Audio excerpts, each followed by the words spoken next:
compliment. It's a bit frosty in here, isn't it? You'll have one of me one day. For dartball practice. Britain's Newsroom on GB News, weekdays 9:30 a.m. GB News, the People's Channel, Britain's news channel.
A very good morning to you. It is 6 o'clock on the dot and it is Monday, the 20th of May. Very good morning to you. This is Breakfast with Isabel Webster and me, Ben Leo. An apology at last. The PM is to apologise to victims of the infected blood scandal as a final report will lay bare the failings which claimed 3,000 lives. And some breaking news this morning. The Iranian president has been confirmed dead after his helicopter crashed in a mountainous area of northwest Iran. We'll be bringing you the latest throughout the morning. Last chance for Assange. The High Court today is expected to rule on whether Julian Assange could be extradited to the US. And the National Audit Office has revealed the government has, quote, no clear plans to fully implement post-Brexit border controls with the European Union. And in the sport this morning, Manchester City are Premier League champions for the fourth year running. It's getting boring now, isn't it? Jurgen Klopp says goodbye to Liverpool. After a strange PGA championship with arrests and divorces, Xander Schauffele breaks his majors duck and wins by one stroke. And after the fight of the decade, will we see Fury Usyk 2? We've got plenty of warm, sunny spells on offer again today, but there still is a risk of some showers. I'll have all the details coming up.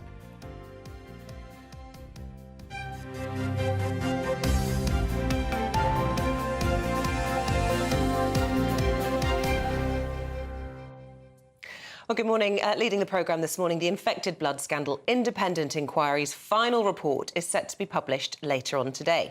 Yeah, so the scandal has been subject of the biggest ever public inquiry in the UK after tens of thousands of people were infected with contaminated blood. Well, political correspondent Catherine Forster has more. Some of my friends have said to me, are you sure? Are you sure this is the NHS? Are you sure this is the infected NHS? blood scandal is a story so shocking it almost beggars belief. In the 1970s and 80s, the NHS gave contaminated blood to over 30,000 people, to haemophiliacs whose blood doesn't clot properly, and to people needing blood transfusions. Infected with HIV or hepatitis C, over 3,000 have died. Sue Wathen was infected with hepatitis C through a blood transfusion.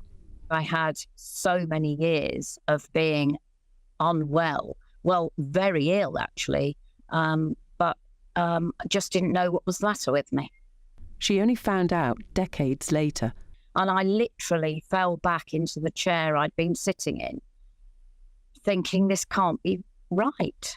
The blood product factor VIII was largely imported from the States, with blood often coming from prisoners and drug addicts. Warnings it was not safe were ignored for years. There are still 2 people dying every week that were infected as a result of this scandal. Author and Sunday Times political editor Caroline Wheeler has been campaigning for victims for decades. I've spoken to many people who said that they've lost count of the number of funerals that they've attended because of this, but also the financial effect that this has had, people not being able to work for many, many years of their working lives. Some of them have made choices where they haven't had families, they haven't got married. Colin Smith was given infected blood during a routine ear operation aged 2, despite an edict that it was not to be given to children. He died from AIDS at 7. And at a boarding school for medically vulnerable youngsters, 122 boys were infected. Victims say they were used as guinea pigs with no proper consent. The 30 still alive are fighting for redress. Victims have appealed to politicians for many years. Finally, the then Prime Minister Theresa May announced a full public inquiry in 2017. The final report is published this lunchtime. This was covered up for many years, and the governments of all complexions have said there was nothing to see here, nothing that could have been done differently. Labour MP Diana Johnson, who's been campaigning for victims for years, is optimistic. And now we will get the answers, hopefully, to what actually happened and who took the decisions which allowed that dirty blood to enter our NHS. And what we know is that this was probably the biggest treatment disaster in the history of the NHS. And on compensation, Caroline Wheeler believes this government is set to act. My understanding is that there will be a compensation package announced, that it will be northwards of 10 billion. That is a significant amount of money. It can't come soon enough. We have a WhatsApp group of a few of us, and we call ourselves Blood Friends. 2 of those people are terminally ill. This is what's happening to people. They are dying. Catherine Forster, GB News.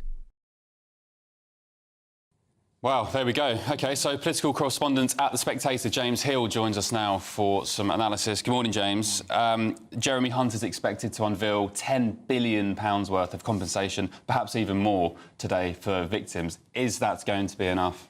Well, I don't think anything can really undo the sort of great stress that these people have endured for many years. Obviously, I think not only was, the initial infection and what thereafter happened bad enough, but also the way in which successive governments have been involved in cover-ups for many decades has obviously exacerbated what's gone on here.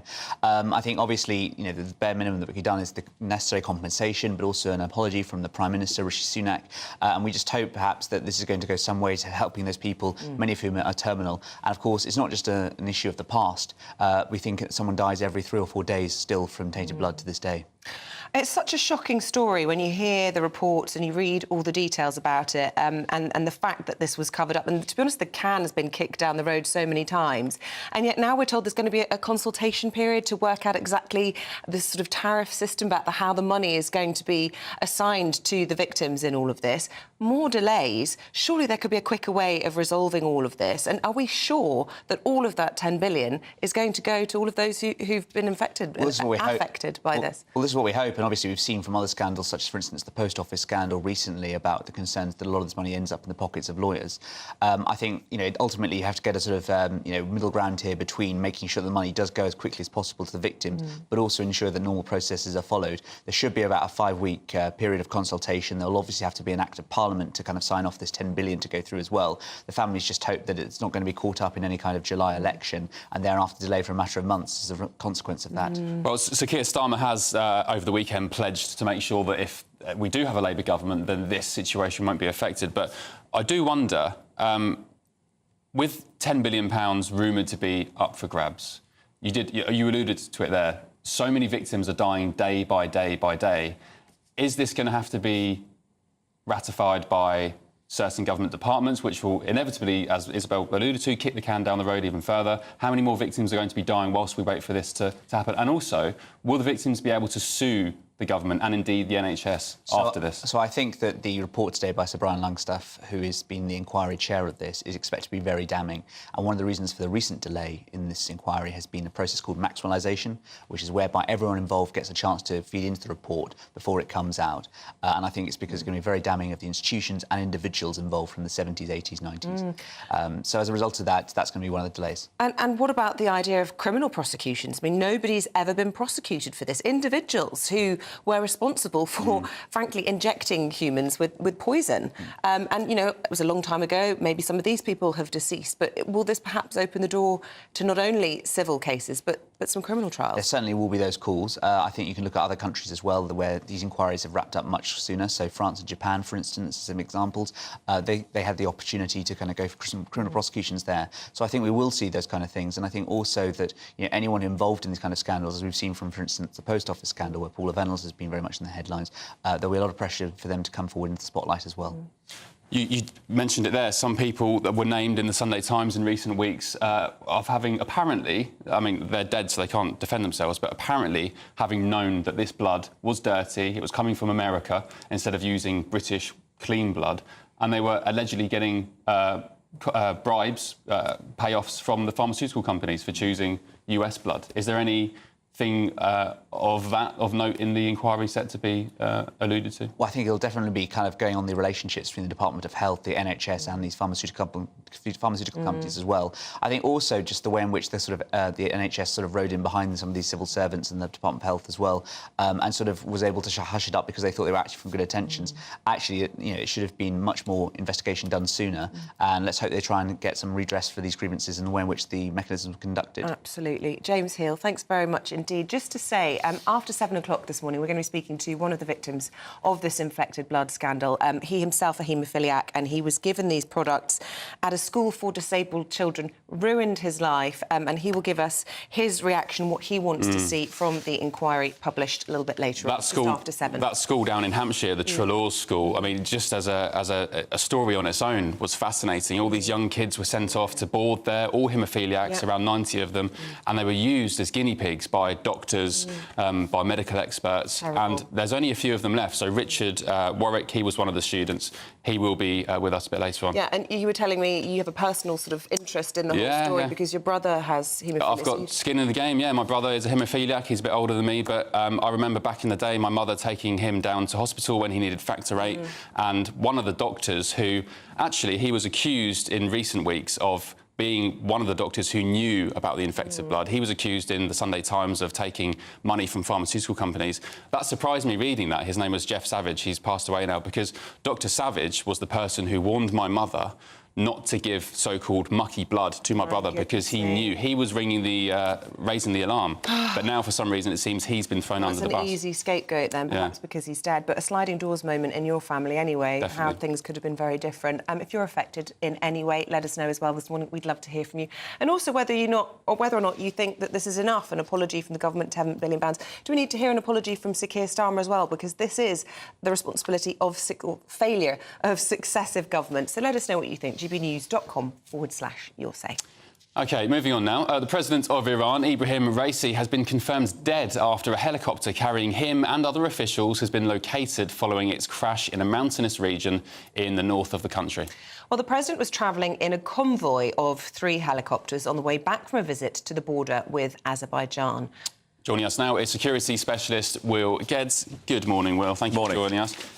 Give us the latest on this situation, because overnight it seems there was a little bit of not so clear detail, should we say, about whether they'd located the crash site, whether there was communications from the helicopter. What is the actual situation? Well, I mean, as far as we know, again, information's reasonably sketchy and we're still waiting, obviously, for a very clear picture. But from what we understand, the weather was very inclement, very foggy. To be honest, having travelled in many sort of rotary aircraft myself, usually helicopter pilots will be very cautious about travelling in that kind of conditions, because ultimately, you know, the difference between rotary and fixed wing is the chance of recovery, if everything goes wrong, is very, very slight, because it's literally going to drop out of the sky. So what happened, obviously, was the conditions were very bad, certainly up in this northwest region, obviously, of Iran, where it borders Azerbaijan. The president had been up there to look at and celebrate the opening of a new dam that had been built, and the helicopter basically lost contact and dropped. There were suspicions that he was dead. These have now been confirmed by the Iranian Red Crescent, who are the sort of the equivalent, if you like, to the International Red Cross. They went out, did a major search and rescue. Russia lent a lot of assets as well, being an ally to Iran, to try and find, obviously, and recover anybody. There was an initial communication by radio by the crew of that helicopter when it had crashed. But again, that was then subsequently lost, and they've now confirmed all the passengers dead. Because of who it is, being President Ebrahim Raisi, obviously people will always question whether or not there was any foul play in all of this. Obviously, we can't speculate, but the fact that we do know, there's a history of these sorts of flying accidents happening. Senior members of the government have died in Iran, in several cases in Iran. The weather was terrible, and talking about assets a moment ago, I mean, I believe that the helicopters are all quite outdated. So on the surface of things, does it look like foul play to you? I wouldn't say. I mean, I wouldn't say it's leaning towards foul play. I mean, yes, it's in very close proximity to the recent counterattack by Iran against Israel. You know, there would be a lot of reasons for third-party actors to certainly get involved. But I would say it's more down to technical failure, which sadly is always the case with the rotary wing. The second thing is the fact that the weather was terrible. As you say, the helicopters were bought in 1979, and getting parts would have been very difficult as well, as Iran is under sanction. It just doesn't seem worth it for a dam opening while you'd get into a chopper in bad weather. It seems a bit bizarre. Well, the thing that really surprises me, I mean, having done a lot of journey management for sort of prominent individuals, you don't necessarily put people all on the same plane. So you had the president, you had the head of the foreign ministry, you had a lot of dignitaries on the same helicopter. So the problem is that then cuts into resilience. But Raisi didn't really have a great deal of influence overseas. He was purely domestic. The Khomeini still remains really the ultimate supreme leader in dictating what happens with Iran overseas. So you think that there could be quite smooth sort of transition of power in terms of presidents, because the Ayatollah supreme leader is the man who effectively calls the shots? Well, he does call the shots, yeah. I mean, what will happen initially is that the head speaker, if you like, for the parliament, certainly the vice president, and they will be involved in trying to decide exactly who is going to potentially take over. And it could be either it goes to election, which I think is highly unlikely, or, as you very rightly say, the Khomeini is going to decide. And I think there's a good chance my money's on his son, Mojaba. Oh, there we go. Interesting. Yeah. OK, Will Geddes, always fascinating to talk to you. Thanks very much. Thanks, Will. Yeah, Queen Elizabeth, of course, famous for not allowing Prince William, Prince Harry, her son, King Charles, to ever travel in the same choppers. You can't put all your eggs Have you been in a helicopter? I have been in a helicopter, I wouldn't dare. I'm too scared. Yeah, you're quite cautious. Especially now I've got kids. About you. Yeah, I really wanted to. It was our 10-year wedding anniversary, and I quite fancy a helicopter ride over the city or something. But my husband's a bit like you; he's not keen. Yeah. But I wouldn't put my kids in at the same time. No, there was one in Vegas last year when I was there, and I was about to do it. Then I thought, is it worth the risk? Yeah. So, yeah. Right, 6:15 is the time. Let's take a look at some of the other stories coming into the newsroom on this Monday morning. WikiLeaks founder Julian Assange is expected to find out today whether he can officially appeal his extradition to the United States. Back in March, the High Court said Assange could launch a new bid to stay in the UK if the US failed to provide assurances that he would be treated fairly. Officials in Slovakia are investigating whether an attacker who shot the country's prime minister was acting alone. 59-year-old Robert Fico's condition's no longer life-threatening, but is still very serious after he was hit multiple times on Wednesday. A man's been charged with attempting to assassinate him, with officials suggesting the attack was politically motivated. And the use of artificial intelligence could revolutionise breast cancer treatment and offer hope to millions. It comes as the Prime Minister is set to address a major tech summit hosted by South Korea about the opportunities emerging from the new technology. The PM will be a virtual co-host dialing in from London alongside the South Korean President.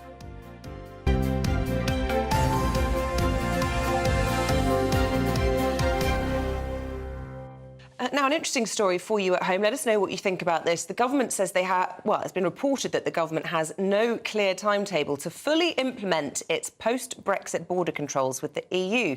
That's according to the Independent National Audit Office. So while the government hopes to have the, quote, world's most effective border by 2025, the NAO says its strategy lacks a clear timetable and a delivery plan. So will Brexit secure Britain's border controls as promised? Well, economist and visiting professor and senior fellow at the Centre for Brexit Studies, Vicky Price, joins us this morning.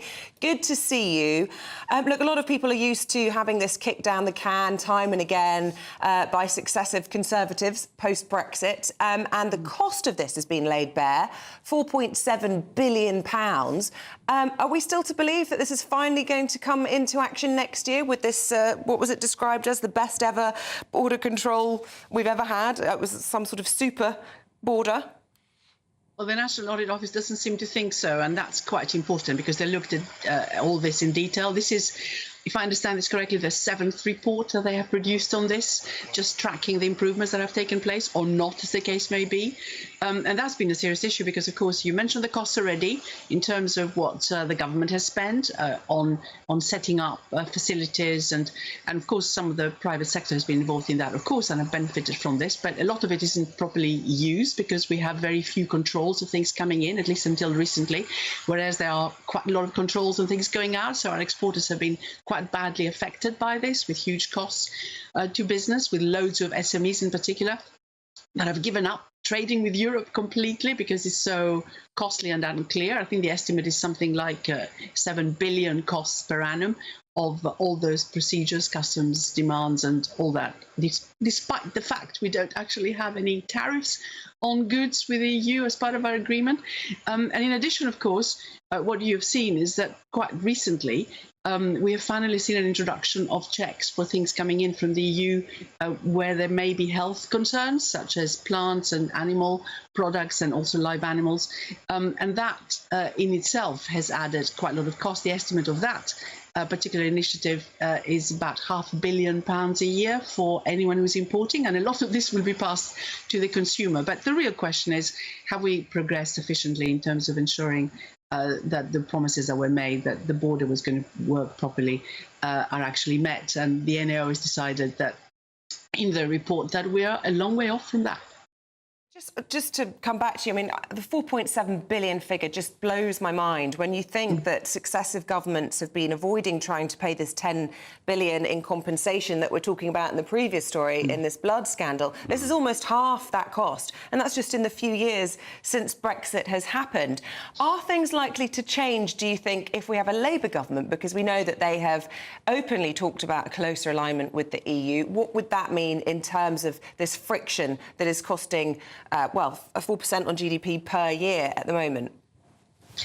There could be an improvement. I mean, the question is, do you need all this? If you align a lot more with the regulations in Europe, so in other words, if you have, for example, even on animal products and other plants and so on coming in, if you accept and are members of the EU regulatory regime in this respect, so that the tests are done as used to be the case and therefore accepted here, so you have no real reason for having any extra checks, then a lot of that cost would really not be needed. And I think that's a very important point. There have also been some extra issues, the whole Northern Ireland issue, for example, so where are the checks, if any, and so on. So that has created a huge amount of uncertainty, of course, to exporters and importers, or anyone who's moving goods around as well. So there's been an extra cost added to it. And there is meant to have been a digital system which would have been set up in order to ensure that it cuts also quite a lot of the cost that is involved. And a risk-based system was also what was introduced for a while, and perhaps will be an effective one for the future too, to reduce and minimize some of the costs. But yes, I think if we had better relations with Europe, and if we went back to perhaps being part, I mean, obviously, you know, none of the parties right now is talking about, you know, going back in a full way as we were. But if we had more arrangements where there was acceptance of some of those regulations, which there has been actually the case in a number of areas, then that would cut the cost very significantly. OK, Vicky Price at the Centre for Brexit Studies, thanks very much for joining us this morning. Thank you. OK, it's meant to be a bit balmy this week, isn't it? Yes, the kind of weather we like. Yesterday was nice. Catherine Chalk, it was stunning. Well, you live by the sea, so you got to enjoy it in ice full creams, effect. ice lollies, tanned. Nice bit of a tan. Very nice. Well, Catherine Chalk will tell us what to expect this week. A brighter outlook with Box Solar, sponsors of weather on GB News. Good morning, welcome to your GB News weather update from the Met Office. We've got sunny spells today, but turning a bit more unsettled as we go through the week. Having a look at this morning, then we've got quite a lot of low cloud around, especially across eastern areas. This will gradually lift and break up as we go through late morning, perhaps staying a bit cloudier further towards the north. But elsewhere, staying largely dry. We will see a few showers developing, especially across parts of Northern Ireland, where they could be heavy, perhaps with the odd rumble of thunder. But But elsewhere, plenty of sunshine on offer, feeling warmer, especially across the north and down that eastern coast. But elsewhere, perhaps not as warm as what we saw over the weekend. As we go through the evening time, then any showers should gradually start fading away. We've got plenty of late evening sunshine across parts, or many parts really, of part of Scotland. Perhaps just the odd shower, but feeling warm where you catch the sunshine. A few showers still remaining across western parts of Northern Ireland and perhaps even into Cumbria as well. But on the whole, a lot of late evening sunny spells and feeling quite pleasant in that sunshine as well. As we go through the rest of the evening time then, plenty of areas seeing a lot of clear skies, perhaps a few showers, but they'll gradually fade away. But we'll start to see further low cloud pushing in from the east once again, a few showers as well across the south and eastern areas. But otherwise, under the clear skies, it will turn a little bit chilly underneath with single figures, but otherwise holding up at around 10 or 11 degrees. So Tuesday's a bit of a mixed picture really. We'll see some sunny spells for some, especially for parts of Scotland, but further towards the west, that's where we'll start to see some showers breaking out again, especially for parts of Northern Ireland where they could be heavy at times. In between, there will be some sunny spells, but again, some low cloud just to watch for. Otherwise, temperatures really around average for the time of year. That warm feeling inside from Boxed Boilers, sponsors of weather on GB News. The weather makes such a difference, just puts you in a good mood, doesn't it? It does. And if it doesn't, this will. The Great British Giveaway is your chance to get your hands on £20,000 in cash just in time for summer. What would you spend it on? Let us know. Maybe a dream holiday. Yeah, it's got to be a holiday, definitely. Yeah. It's got to be a winter holiday. Yeah, get a bit of sunshine in the wind. We have 8 months. I'm the biggest moaner about the weather. We have 8 months of grey skies and rain in this country, so a winter holiday. Or you could get the garden done, or perhaps treat the family. I don't know, whatever you wish. Well, as you have to hurry, you do have to hurry rather, because time's ticking on. Your chance to win is now. Here's all the details. It's the biggest cash prize we've given away to date. An incredible £20,000 that you could use however you like. And because it's totally tax-free, every single penny will be in your bank account to do whatever you like with. £20,000 in tax-free cash really could be yours this summer. Hurry, you've got to be in it to win it. For another chance to win £20,000 in tax-free cash, text WIN to 63232. Text costs £2 plus 1 standard network rate message. Or post your name and number to GB05 PO Box 8690 Derby DE1 9TT. UK only. Entrance must be 18 or over. Lines close at 5 p.m. on the 31st of May. Full terms and privacy notice at gbnews.com/win. Please check the closing time if listening or watching on demand. Good luck. In. Right, still to come, Paul Coyte's here. He's going to be taking a look at quite a weekend of sport. All the details in just a moment. This is Breakfast. GB News is Britain's election channel. And when the big stories break, we're tackling them on Britain's newsroom. When we disagree, and we disagree a lot, it's even livelier than normal. We don't disagree that much. We do. His comedy, though, is revolting. I knew her, and unlike you. That explains Beverly Turner's temperament. It's a bit frosty in here, isn't it? He'll have one of me one day. Yeah, for dartball practice. Britain's newsroom on GB News. Weekdays, 9:30 a.m. GB News, the People's Channel, Britain's news channel. 2024, a battleground year. The year the nation decides. As the parties gear up their campaigns for the next general election. Who will be left standing when the British people make one of the biggest decisions of their lives? Who will rise? And who will fall? Let's find out together. For every moment, the highs, the lows, the twists and turns. We'll be with you for every step of this journey. In 2024, GB News is Britain's election channel. I'm Patrick Christie's. Every weeknight from 9, I bring you 2 hours of unmissable, explosive debate and headline-grabbing interviews. What impact has that had? We got death threats and the bomb threat and so on. Our job is to do what's in the best interest of our country. You made my argument for me. My guests and I tackle the issues that really matter with a sharp take on every story. I'm hearing it up and down the country. That was a beginning, not an end. Patrick Christie's tonight from 9 p.m. only on GB News, Britain's news channel. I'm Christopher Hope. And I'm Gloria Di Piero, bringing you PMQ's live here on GB News. Whenever Parliament is in session on a Wednesday at midday, we'll bring you live coverage of Prime Minister's questions. We'll be asking our viewers and listeners to submit the questions that they would like to put to the Prime Minister, and we'll put that to our panel of top politicians in our Westminster studio. That's PMQ's live here on GB News, Britain's election channel.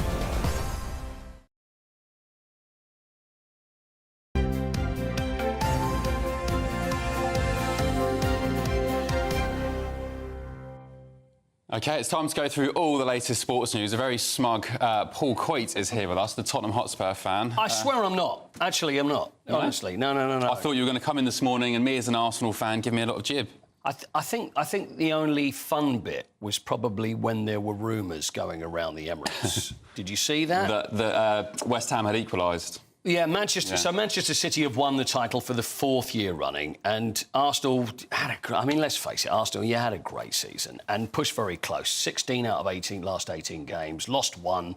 So all the talk about Arsenal bottling it, certainly they did not do that. No. There's no question about that, and I'm more than happy to say that. But there was that rumour that went round, which is really bizarre. I don't know how these things start. Especially with social media these days. I don't know what the Wi-Fi is like at the Emirates, but the rumours were because they had to do better than Manchester City during the last game of the season to actually win the title. So rumours were that West Ham had scored against Man City, which was not true at all. And then everybody's cheering. It's like, no, it's not true. Half the stadium erupted. Absolutely. And the commentators on BT Sport or TNT, whatever it's called now, they had to say, I know you guys at home can hear the crowd cheering because there's been an equaliser. There hasn't. There hasn't. It was very bizarre. But you know that they have multiple Premier League trophies that go to each ground. I was reading about this. Yeah. This happened. I remember being told about that, being involved in something about this quite a few years ago. But if there's like let's say that there's 3 teams that are up there that could possibly win the Premier League trophy, they'll have 3. So they'll have the trophy at each ground.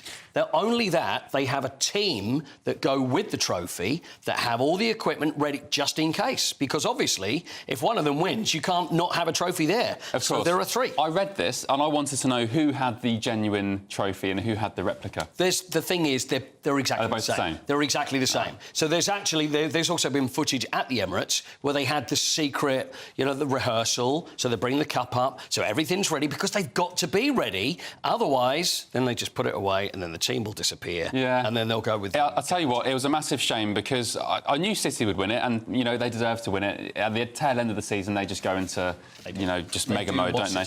But I sat down to watch the Man City game, the start of it, and I thought, do you know what? If City can get to half-time, or West Ham can get to half-time 0-0, maybe even nick a goal, who knows what would happen. But within 76 seconds... They score. Phil Foden scored an absolute rocket, and I said, right, stuff this, I'm going to the Garden. It's all over. Everton went 1 up against Arsenal, so Arsenal won 2-1.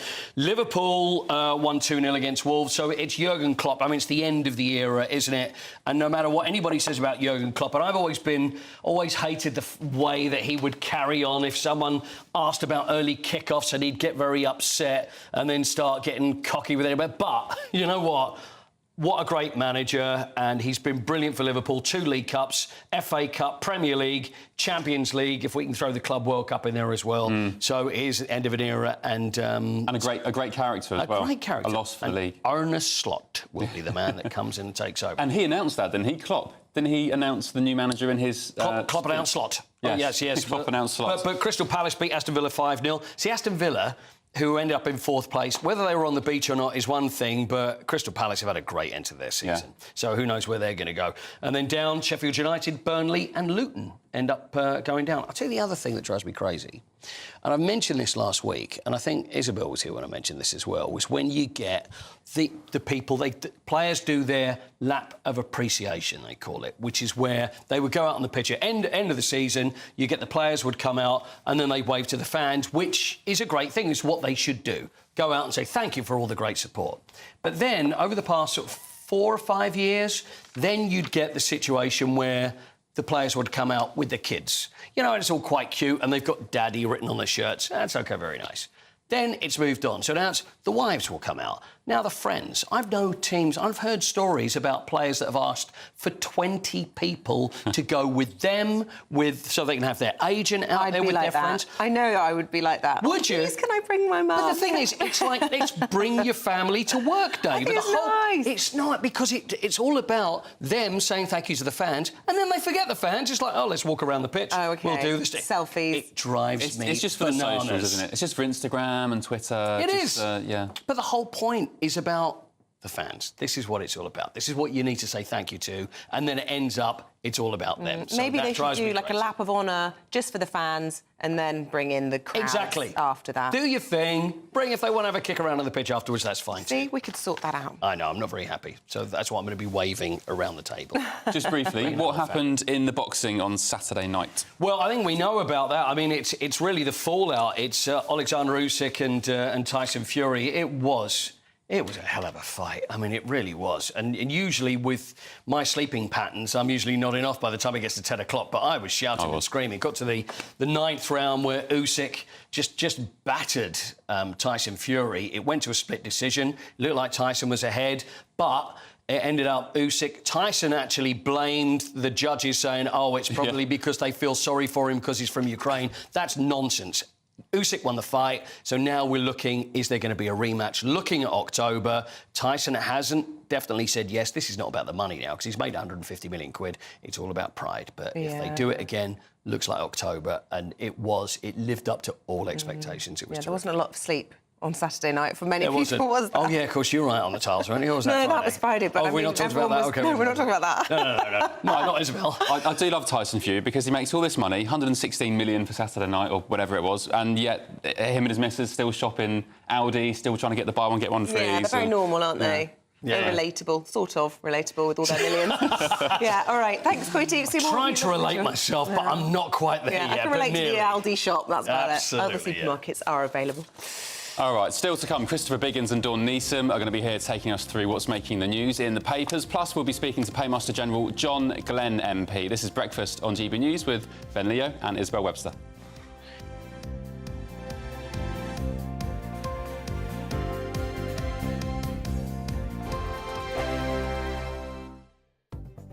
The latest GB News travel.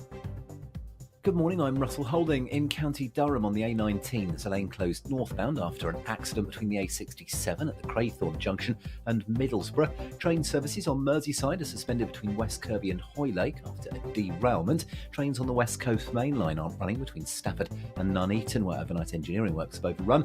In Kent on the A249, it's slow southbound already this morning towards roadworks just before junction 5 of the M2 at the Stockley roundabout in Sittingbourne. On the M26 in Kent, there are westbound queues towards the M25 because of roadworks.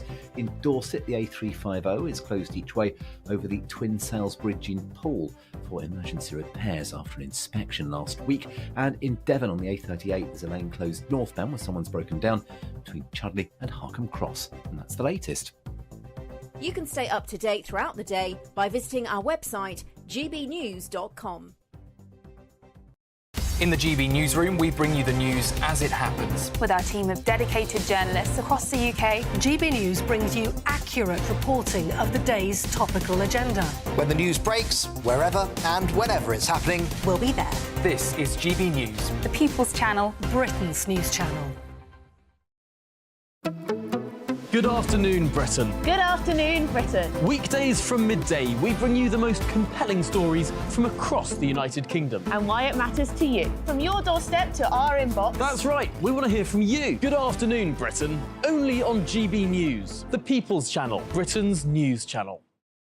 If you want your news to be straight talking, this is a nightmare for the Conservatives again. Down to earth. It's not just Nottingham where this is happening, is it? And most importantly, honest. Hard-working, middle-class taxpayers, they'll get their book thrown at them. Then catch me, Martin Daubney, Monday to Friday, 3 till 6 p.m. on GB News, Britain's news channel.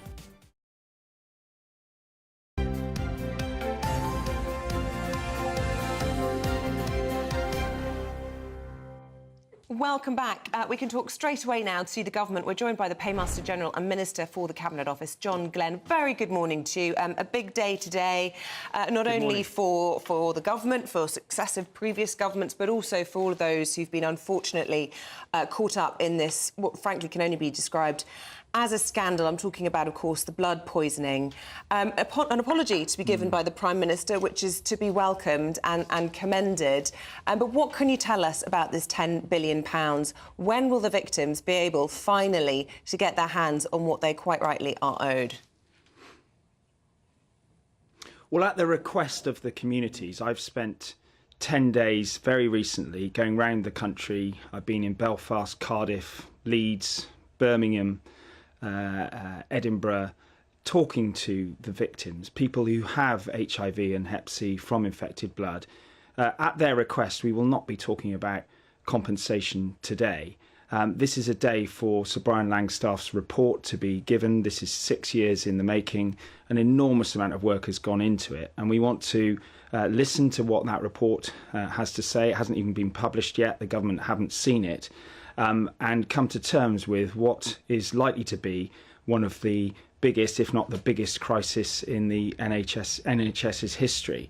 This is a significant scandal, and it goes back 50 years. Successive governments will have been involved in it, and it's really important that we listen to that inquiry, given how long it's been in the making. Mr. Glenn, good morning. Bearing in mind what happened in the contaminated blood scandal, we had a lot of mistrust over the health establishment during COVID as well, with regards to lockdown policy, for example. Can Brits trust the NHS today? Can we trust government to keep us safe? What does this say about the state of the health establishment in the UK at the moment? Well, I mean, this scandal with infected blood goes back a very long time. There are lots of issues around what happened in the 70s and 80s. How we were treating haemophiliacs, what was the what were the processes in place in terms of blood transfusion, what were the safety checks or not that were in place, and what decisions were made by the British state. This happened a long time ago. Obviously, I recognise that restoring and trust of these communities is going to be very, very difficult. But what we have got to do is listen to the inquiry's reports. This is the day for those people who've bravely come forward, and I've met many of them, representatives of 40 of the organisations that have stood by these communities over recent years. And they want the focus to be on evaluating that report today, and I'm keen to honour that.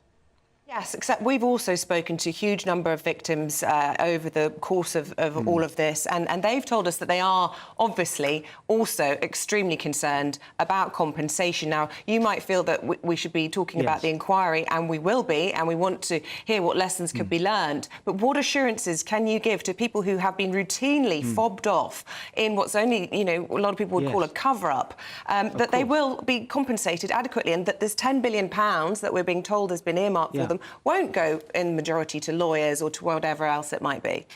Well, sure.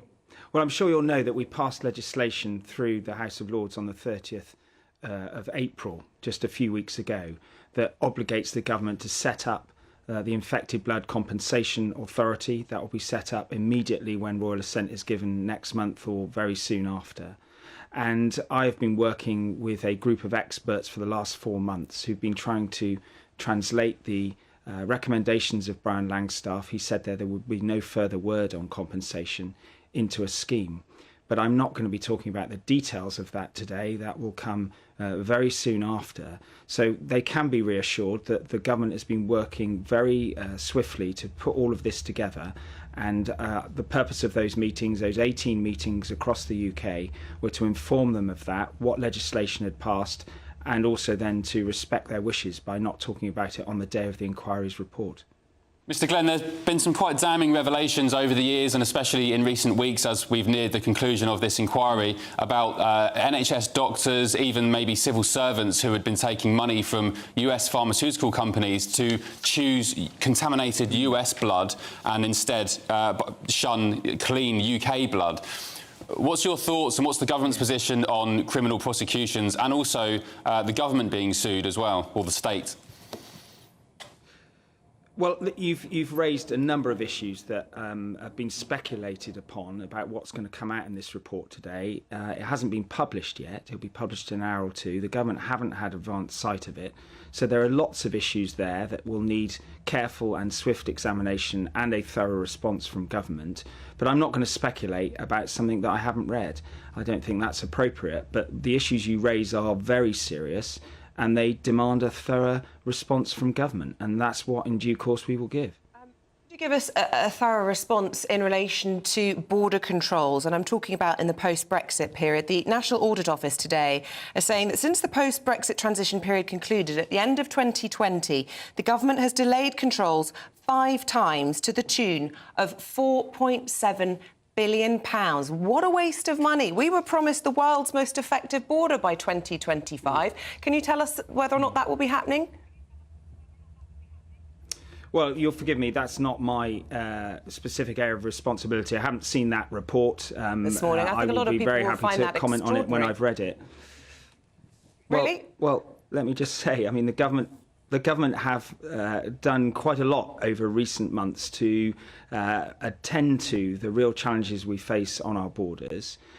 We have significant return agreements in place with Albania. We've seen a significant drop of around a third of the number of small boats crossings. This is a problem that many of our friends and neighbours in other countries are experiencing, and we are working very hard. Obviously, the legislation has passed for the Rwanda bill, and I think you can say that on every level, this government is engaged in finding ways of dealing with what is a very complicated problem. Mr Glenn, just talking about small boats and illegal migrants, the number who have crossed the Channel so far this year is approaching 10,000. So more than 100 people arrived in Britain yesterday, and that compares to just over 7,000 last year. So the Prime Minister's pledge to stop the small boats doesn't seem to be working, does it? Well, I think you can take a snap figure of 1 week or a few months, but what we do know is that over the last year, the numbers are down by around a third, and we've passed legislation very recently which will provide a significant deterrent effect. I think that most people understand that this is a complex area of policy related to other countries as well, and that's why it's important that we've got those return agreements in and stronger controls and understanding with what is going on with the French government. But there isn't a single policy intervention in one moment that can stop all those crossings. What we do see, though, is an absolute determination by the government to legislate for, to come to understandings with other governments, to stop the boats and reduce those numbers even further. OK. John Glenn, Paymaster General and Minister for the Cabinet Office. Thank you for your time this morning. Appreciate it. OK, there we go. Let's take a look at some of the newspaper front pages this morning. Dawn Neeson is here and... Mr Biggins? Christopher Biggins, sorry. Still very early, isn't it? I'm getting used to these early times. Coffee over here. Yeah. Let's start with the Telegraph, shall we? It's reporting on the Prime Minister's horror and regret over the infected blood scandal. The Daily Mail also leads with the infected blood scandal, calling it the worst treatment disaster in the history of the NHS. The Times focusing on the Labour Party. They are reportedly considering making it easier for people to change their gender as part of an election promise to appease the left of the party. Kemi Badenoch says that they are weaponising the issue.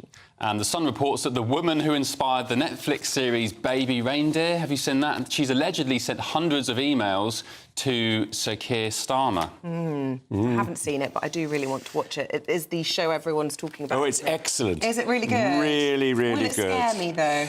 I think it might. Might not watch it, though. Yeah. Well, no, do watch it. It's be scared. A great story in The Sun, a double-page spread. Basically, they've got hold of emails from somehow Sir Keir Starmer's inbox from this woman who went on Piers Morgan's show saying that she was innocent and she's not a stalker.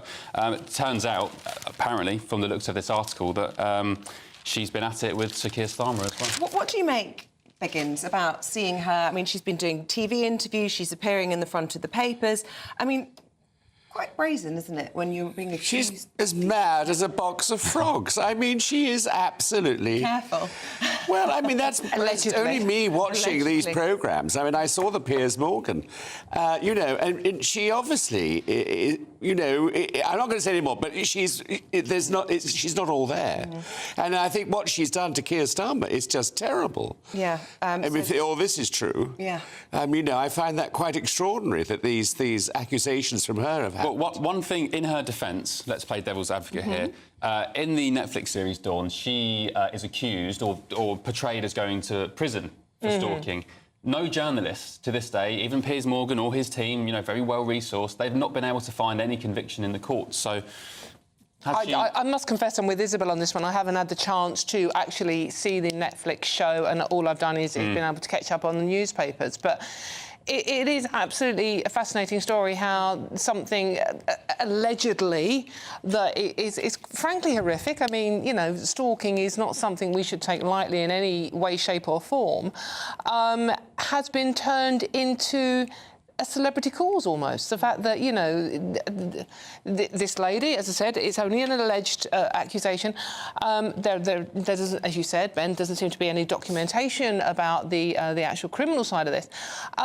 Is giving interviews to newspapers and on TV. Do you think Piers Morgan should have had her on? Because there was a lot of criticism saying that she shouldn't have been platformed. Well, I mean, as I said, I haven't seen it, so I can't really comment on what happened in that particular programme. But I just think it is strange that an alleged stalker is given this much of a public Biggins, do you platform. think she should have gone on Piers Morgan? Well, I think she obviously wanted to go on because she wanted to defend herself, you know. But I don't think she should have been, no. I mean, I don't think it was right. So this story today, apparently she sent 276 messages, emails to Sir Keir Starmer in less than 8 months. And she also said that... she gloated over the deaths of 2 of his relatives and used a disabled slur against his wife. I know. I mean, mean, sounds slightly unhinged, to say the least. Slightly. Dawn, let's go to our top story and what's leading a lot of the papers and what we were grilling the government about a moment ago, Dawn. And this is the blood scandals on the front of the Telegraph and the Mail this morning. Slightly different take. The Telegraph not saying there's an apology from Sunak, but I believe he is set to apologise today. And a lot of people will say about time too. Yeah, absolutely. I mean, the thing is, this is something that if you're a certain age, you've been aware of for a long time. It's been going on since the 1970s. I mean, that is a long time ago and only stopped in 1991. So a lot of people were warning very early on. In the Mail today, there's the son of a top blood specialist who remembers his father being horrified that we were basically buying this imported blood product, that's what it was, a plasma product, from America, where prisoners were being paid to donate blood. There were no checks on this whatsoever. And we were doing that because it was cheaper, I guess, and we'd run out of blood in the UK. And doctors were getting paybacks as well. Absolutely, that is part of the scandal. But it's a new blood clotting product that we imported from America from very, very dubious sources. There were no checks and balances in place. It was a shortage of blood in the UK, and as you say, Ben, there were other nefarious things going on. But around 1,250 people were infected with HIV, including 380 children. Yeah. Now, it's all very well... Various governments, there is no one political party to blame for this, but various governments are guilty of being involved in this. And the thing that gets me, Isabel, is that fewer than 250 people who suffered from this are still alive. People were orphaned by this. This affected many people who... Haemophilia, for example, various blood clotting disorders.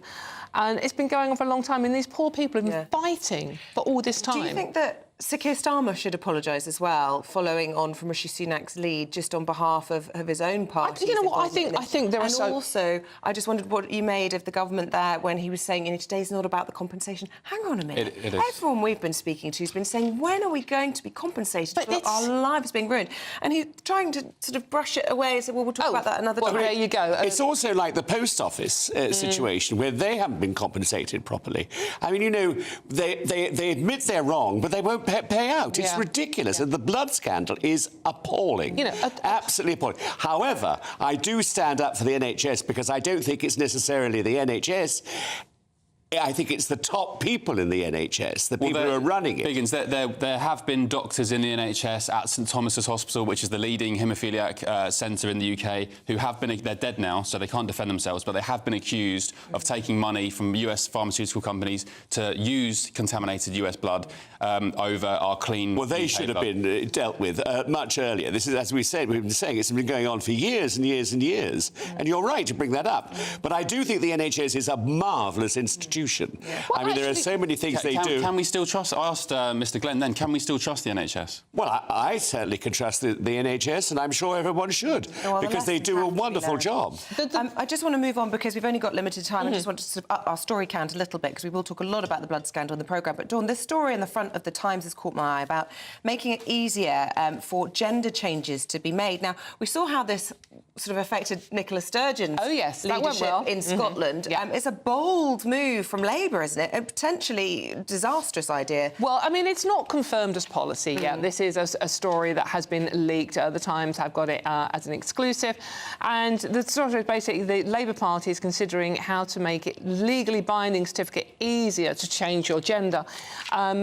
Legally easier, while still having guardrails, thanks, guys, to protect women and girls' safe spaces. So, you know, at the moment, you do need our more than one medical opinion on this, and you need to get it all legally.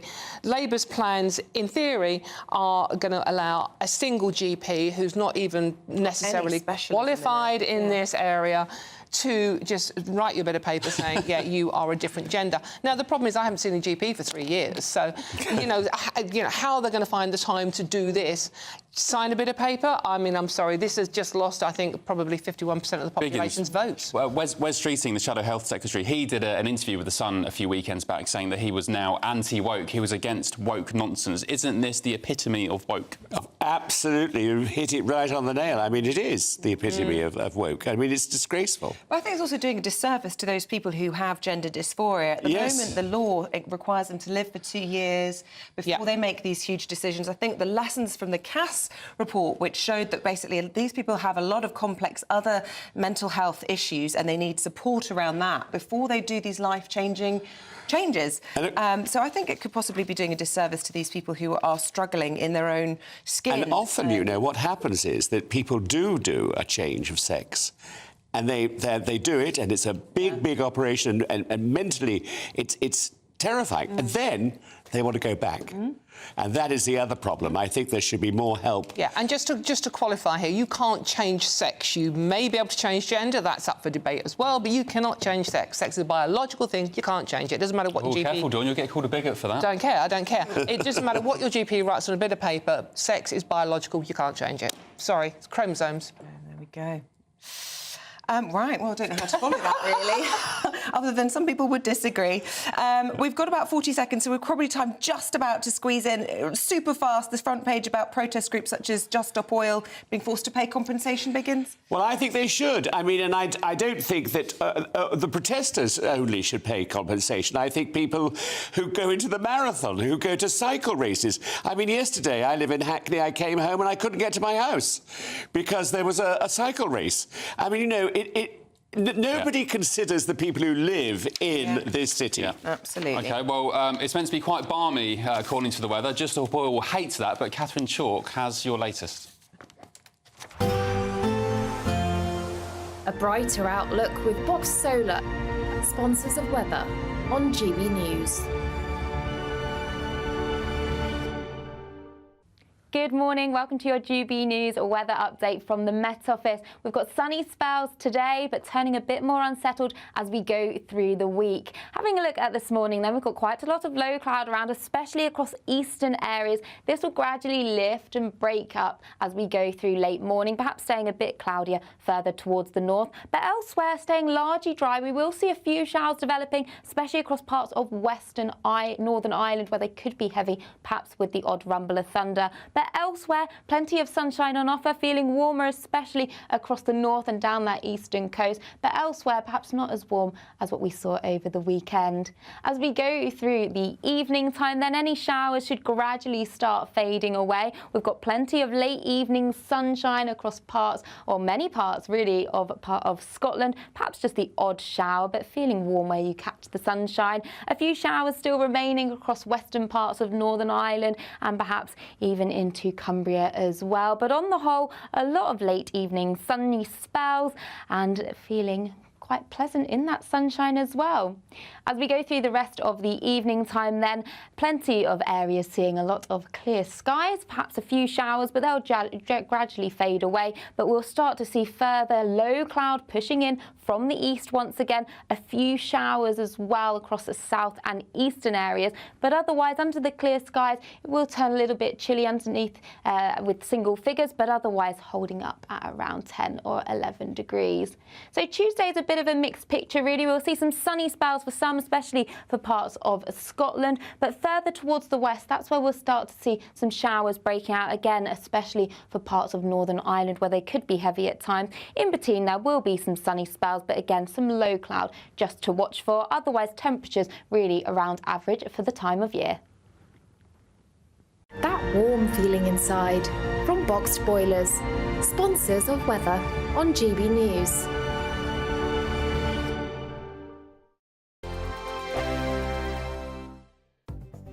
The latest GB News travel.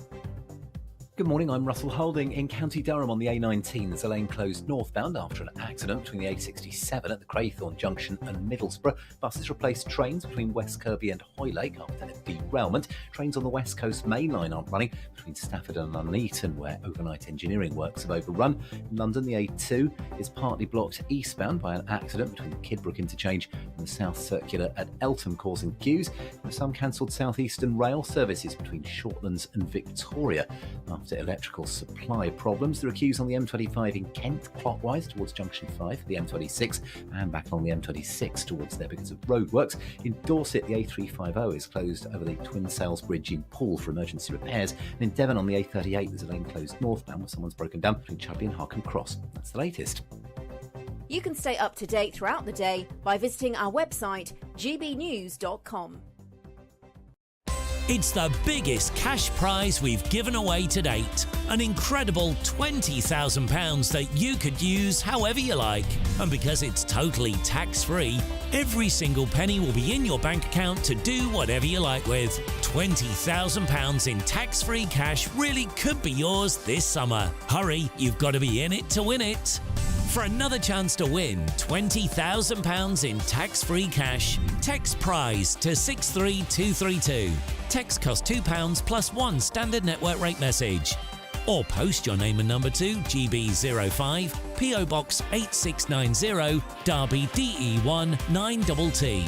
UK only. Entrance must be 18 or over. Lines close at 5 p.m. on the 31st of May. Full terms and privacy notice at gbnews.com/win. Please check the closing time if listening or watching on demand. Good luck.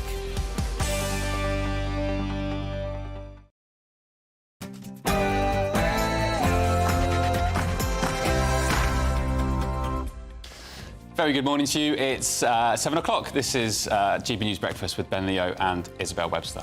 Very good morning to you. Welcome to the programme. Leading for us today, apology at last. The PM says sorry to victims of the infected blood scandal as a final report will lay bare the failings which claimed thousands of lives. We'll be speaking to victims of the blood scandal in just a moment. And some breaking news this morning. The Iranian president has been confirmed dead after his helicopter crashed in a mountainous area in the northwest of Iran. We'll be bringing you the latest throughout the morning. Last chance for Assange. The High Court today is expected to rule on whether Julian Assange should be extradited to the US. We'll be speaking to his brother, Gabriel, in just a moment. And the National Audit Office has revealed the government has no clear plans to fully implement post-Brexit border controls with the European Union. And 1 in 6 people admits to never carrying cash, leading to more calls on whether Britain should become cashless. We'll be debating that this hour. And in the sport this morning, Manchester City are Premier League champions again for the 4th year running. Arsenal run them close, but no cigar for them again, I'm afraid. One of golf's 4 majors, the PGA Championship, was all about DeChambeau, Scheffler and Schauffele yesterday, as he won by a stroke. That's Schauffele, not Scheffler. And in the nothing to see here tennis news, Emma Raducanu will not play at the French Open. We've got plenty of warm, sunny spells on offer again today, but there still is a risk of some showers. I'll have all the details coming up.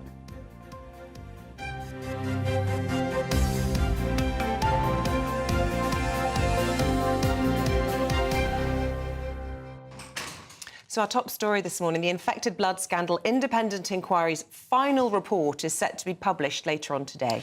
The scandal has been subject to the biggest ever public inquiry in the UK after tens of thousands of people were infected with contaminated blood. Well, political correspondent Catherine Forster has been looking back into the story. Some of my friends have said to me, "Are you sure? Are you sure this is the NHS? Are you sure this is the infected blood scandal is a story so shocking it almost beggars belief.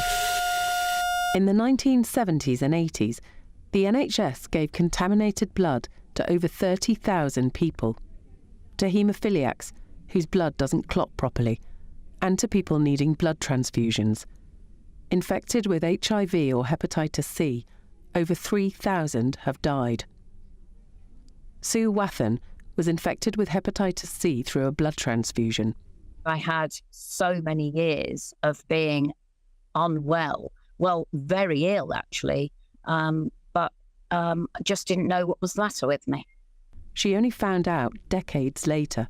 And I literally fell back into the chair I'd been sitting in, thinking this can't be right.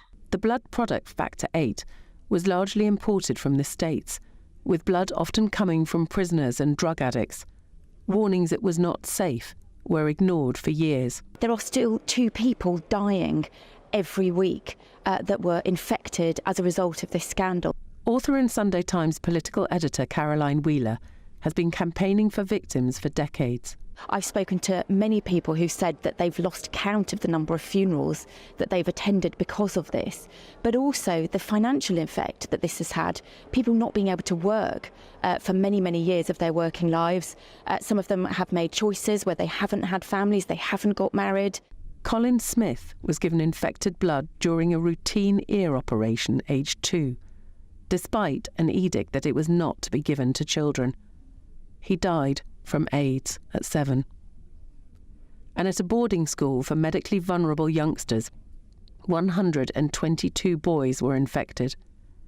Victims say they were used as guinea pigs with no proper consent.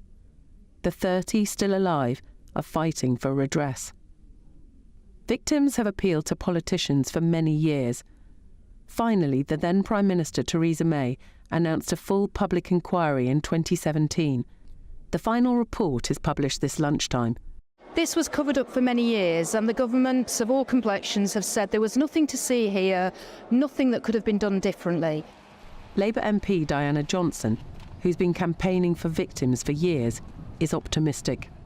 And now we will get the answers, hopefully, to what actually happened and who took the decisions which allowed that dirty blood to enter our NHS. And what we know is that this was probably the biggest treatment disaster in the history of the NHS. And on compensation, Caroline Wheeler believes this government is set to act. My understanding is that there will be a compensation package announced, that it will be northwards of 10 billion. That is a significant amount of money. It can't come soon enough. We have a WhatsApp group of a few of us, and we call ourselves Blood Friends. 2 of those people are terminally ill. This is what's happening to people. They are dying. Catherine Forster, GB News. Terrible. OK, well, look, joining us now are 3 victims of that scandal. Ade Goodyear, Steve Nichols and Richard Warwick. They join us now from London. Good morning to you all.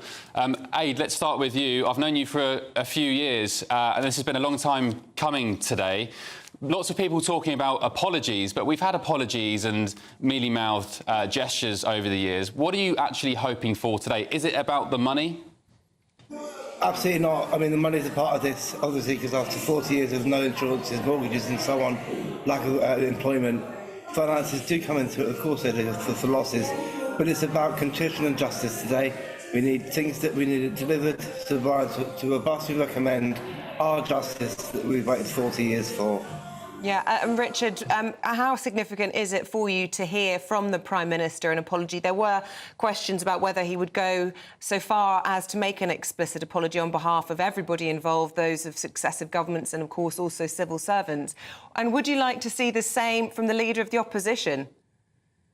Well, today is obviously a monumental day, and when the Prime Minister, I believe, is going to speak later this afternoon, It will all depend on the context of what he has to say. We've heard him make promises before, and we've heard other Prime Ministers make promises. They all tend to ring very hollow with me. Yes, I would like to hear Sir Keir Starmer say something. He said very little, in our opinion, while he's been in office. And Steve, have you, I'm sure all of you have, Aid, I know you have, you went to Trelaw School in Hampshire as a boy where many children were essentially used as guinea pigs and given infected blood. I just wonder, how's it been for the three of you, seeing friends from your childhood, people from your campaign group over the years slowly fading away and, quite frankly, dying before your eyes as you all wait for justice over the years? Exactly. I mean, we all went to Trelaws at roughly the same time. 122 haemophiliac children went through there in the 70s and the early 80s. Now, of the 122, 80 have died. We're here today representing the people that can't be here, our classmates, the families of their classmates, their parents, their wives and their children who didn't live to see this day. We've fought 40 years to get to where we are today. We hope the truth is going to finally come to the surface and the fingers are going to be pointed. Yeah, Aid, we spoke to the government just around 25 minutes ago, who were keen to say today is not about compensation and didn't want to be pressed on exactly who would get all of the £10 billion, whether it would indeed be yourselves or whether some might be siphoned off to lawyers. And I put it to him that actually, yes, we need to hear this report. Yes, we need to learn the lessons and that this is a huge day, but this is also a day about compensation. Do you agree? Of course we do. As I alluded to earlier, years of losses mean just that, years of losses. When you're relying on the trust's handouts every month and you're living with them and they become your only source of income, yes. Compensation packages, lump sums, are an important part of that. But still, in our heartline, it's not solely about the money, because today is a day for reckoning. It is a day for our family and the boys, their families too, to think through what happened and get our justice delivered really there. So I find it very difficult to speak about the finances because of that, the element of that. It's hard, but it is about compensation, yes. And It's Richard, about and maybe... justice. Sorry. The line just broke up there a little bit. I'm terribly sorry, Steve. You were saying that it is a day about justice, and I just wonder whether perhaps in the future you want to see either civil or criminal prosecutions. Absolutely. If the evidence is there and people have done the wrongs, if those people are still alive, they should have to face the courts. Absolutely, like was done in other countries, like was done in France. I see no reason why not, especially with regard to tree laws. We believe there was breaches of the Declaration of Helsinki there and probably the Nuremberg Code. Experimentation on children is wrong. It's as wrong today as it was then in the 1970s and the 80s. That legislation was there then. It was 64, 65.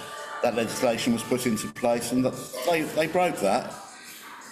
So, yeah, I do. I think that criminal prosecution should...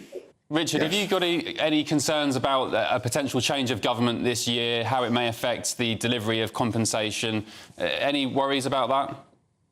Well, there have been some internal rumours about Rachel Reeves not particularly wanting to go ahead with this, which sort of all shocked us, and I think particularly shocked Diana Johnson. As I say, they are just internal rumours, but hopefully it doesn't come to that, and this government will sort it out before there is a change of administrations. Time is not on our side. We don't want this kicked down the road any longer, and we'd want ideally this Tory government to sort this out as soon as possible. Well, Richard Warwick, Steve Nichols, Aid Goodyear, we're so sorry for everything that you've had to go through. We hope that the inquiry findings meet with everything that you want and this compensation comes your way very soon. Thanks for your time this morning. Thank you all. Thank you. OK, let's move on. WikiLeaks founder Julian Assange, he's expected to find out today whether he can halt his extradition to the United States. So back in March, the UK High Court said Assange could launch a new appeal if the US failed to give fresh assurances relating to a fair trial. Gabriel Shipton campaigns full-time for his brother Julian's freedom, and I'm delighted to say he joins us now. Good morning to you. Thank you for joining us. So just explain to us how pivotal today is. It's the High Court's hearing, but also long-term, if the worst happens, as far as you're concerned, and your brother is extradited to the United States, are you hoping for a Donald Trump presidency perhaps to pardon him in the future if and when Trump gets to power? Well, today is another a do-or-die court day for Julian. If the judges rule against him, they'll order his extradition to the United States, and he could be on a plane within 24 hours to the Eastern District of Virginia. But I think now is really a moment for the UK High Court judges. They have the ability now to really rule decisively on this. One of the assurances given by, or so-called assurances given by the United States, is that Julian will be able to seek to use a First Amendment defence if he's extradited to the United States. So the judges will rule on that, whether that's credible. And just to clarify, that First Amendment is the right to free speech, which would obviously be his justification for releasing those tens of thousands. Yeah, that's right. So freedom of expression. But the judges will rule today whether they think that that is a possible defence for Julian. And I think that applies to in the UK context, because what's happening here is the United States is applying their espionage laws to reach into the United Kingdom and go after prosecutors here. So it's affecting freedom of expression in the United Kingdom. On the Donald Trump presidency, just last month we had President Biden say he's considering the Australian request to actually drop the charges against Julian Assange. We've seen RFK Jr., who is doing very well in the polls in the United States. He's committed to pardoning Julian on day one. So I would expect Donald Trump to come out sometime soon and say that he is going to consider pardoning Julian as well. And in terms of sort of the jeopardy of today, I mean, the way it's been sort of written up in some of the press is after 13 years of uncertainty, this is the moment where we'll find out what happens to Julian Assange. But I hate to be the party pooper, but there are other possible outcomes today, aren't there? There is a possibility that the assurances aren't met, first of all, for those judges. One of them was that he won't face the death penalty and that he could end up not being extradited and staying here. The other one is he could be freed. Or the third option is that his team, and I presume you can confirm this, might refer to the European Court of Human Rights and see if you can go down that road as well. That's right. If he loses today, we'll file with the European Court of Human Rights for an emergency injunction to stop an extradition. But they do those very rarely. You know, I think over the last 64 applications, 2 have been approved. So it's not a real, you know, it's a very 50-50 sort of dice roll for Julian that will actually work. But even if the judges rule in Julian's favour today, you're looking at another court hearing, another appeal hearing sometime down the track, whether that's in 3 months, 4 months, 5 months. And this whole time, Julian's in a maximum security prison. He's sitting in a 2 by 3 metre cell in Belmarsh prison. Yeah, he's in Belmarsh. Have you spoken to him recently? He'll be at the High Court today, I understand. How is he generally? Is he optimistic about the future? Well, I mean, he's fighting on. He's hanging in there. I'm always amazed that he's able to, keep going in this situation after 13 years of detainment. I was thinking, my daughter's 10 years old and she's only ever known Julian detained one way or another. Wow. So I'm just amazed that he's able to hang in there. His health is very, it's deteriorating over the time that he's been in these prison and confinement in the Ecuadorian embassy. And it's devastating to go and see him in prison for me. Yeah, and just, finally, I suppose, for those people who don't see him as a hero of free speech or a journalist, those people, that, including the US government, who believe that he put lives at risk and by publishing unredacted details, what would you say to them? Why do you believe he has a right to walk free today? Julian published was actual evidence of war crimes, of torture and corruption. But they were secret government files. Well, that's the bread and butter of the press. You take secrets and you publish them. You take things that aren't known by the public and you give them to the public so that they can educate themselves to make better decisions about their governments. And if we don't have the press playing that essential role in our societies, then we may as well be living, in China or in an authoritarian regime. So that's really what's at stake today. is that essential role of the press within our democracies. And to those people who don't see Assange as a true journalist, I mean, he's not a journalist in the sense that Ben or I might consider ourselves journalists. You know, he's a journalist in the sense that he published information, but there would also be the argument, well, you know, it's incredibly slippery slope if people in the name of freedom decide to go and get their hands on issues of national security and publish them in the claim of free speech. I think you have to look at it. And now, so what actual harm was done? There's actually no evidence that any harm was caused by the release of these documents, of these leaks. In Chelsea Manning, who was the leaker, in her hearing, there was a general who was hired by the Obama administration, they spent $10 million looking for somebody who'd come to harm, and they couldn't find anyone. And I think the reverse is true, is what these leaks exposed was state criminality, was the state, the military, killing journalists in Iraq. That's the harm that was done. Just as a reminder to viewers who don't know, one of the main release documents was this video from was it an Apache helicopter or a Black Hawk of US aircrew shooting down journalists and civilians and essentially laughing at it as well. Yes, that's right. The collateral murder video is the most famous release from WikiLeaks. Well, let us know your reaction to the judgment today and keep us in the loop. And thank you very much indeed for coming in talking to us this morning. Thanks, Gabriel. OK, let's have a look at some other stories coming into the newsroom this morning. And some breaking news to start with. The Iranian state media has confirmed the death of President Ebrahim Raisi following a helicopter crash on Sunday. Several are also confirmed dead, including the foreign minister, after the helicopter they were travelling in got caught in heavy fog in northern Iran. Well, earlier we spoke to security specialist Will Geddes. I wouldn't say it's leaning towards foul play. I mean, yes, it's in very close proximity to the recent counterattack by Iran against Israel.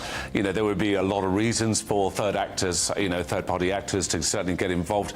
But I would say it's more down to technical failure, which sadly is always the case with the rotary wing. The second thing is the fact that the weather was terrible.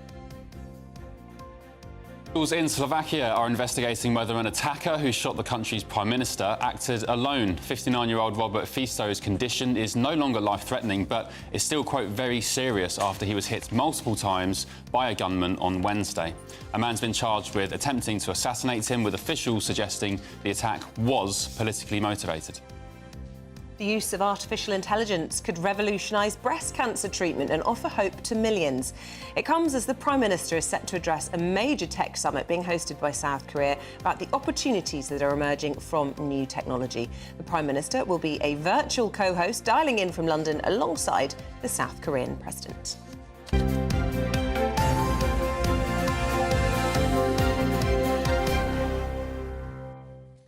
And interesting front page from the Star here, bigging up the chances of, you know, quite balmy, enjoyable weather. We had a great day yesterday. 3 sunshine emojis. We're in for a scorcher. Here are all the details now with Catherine Chalk.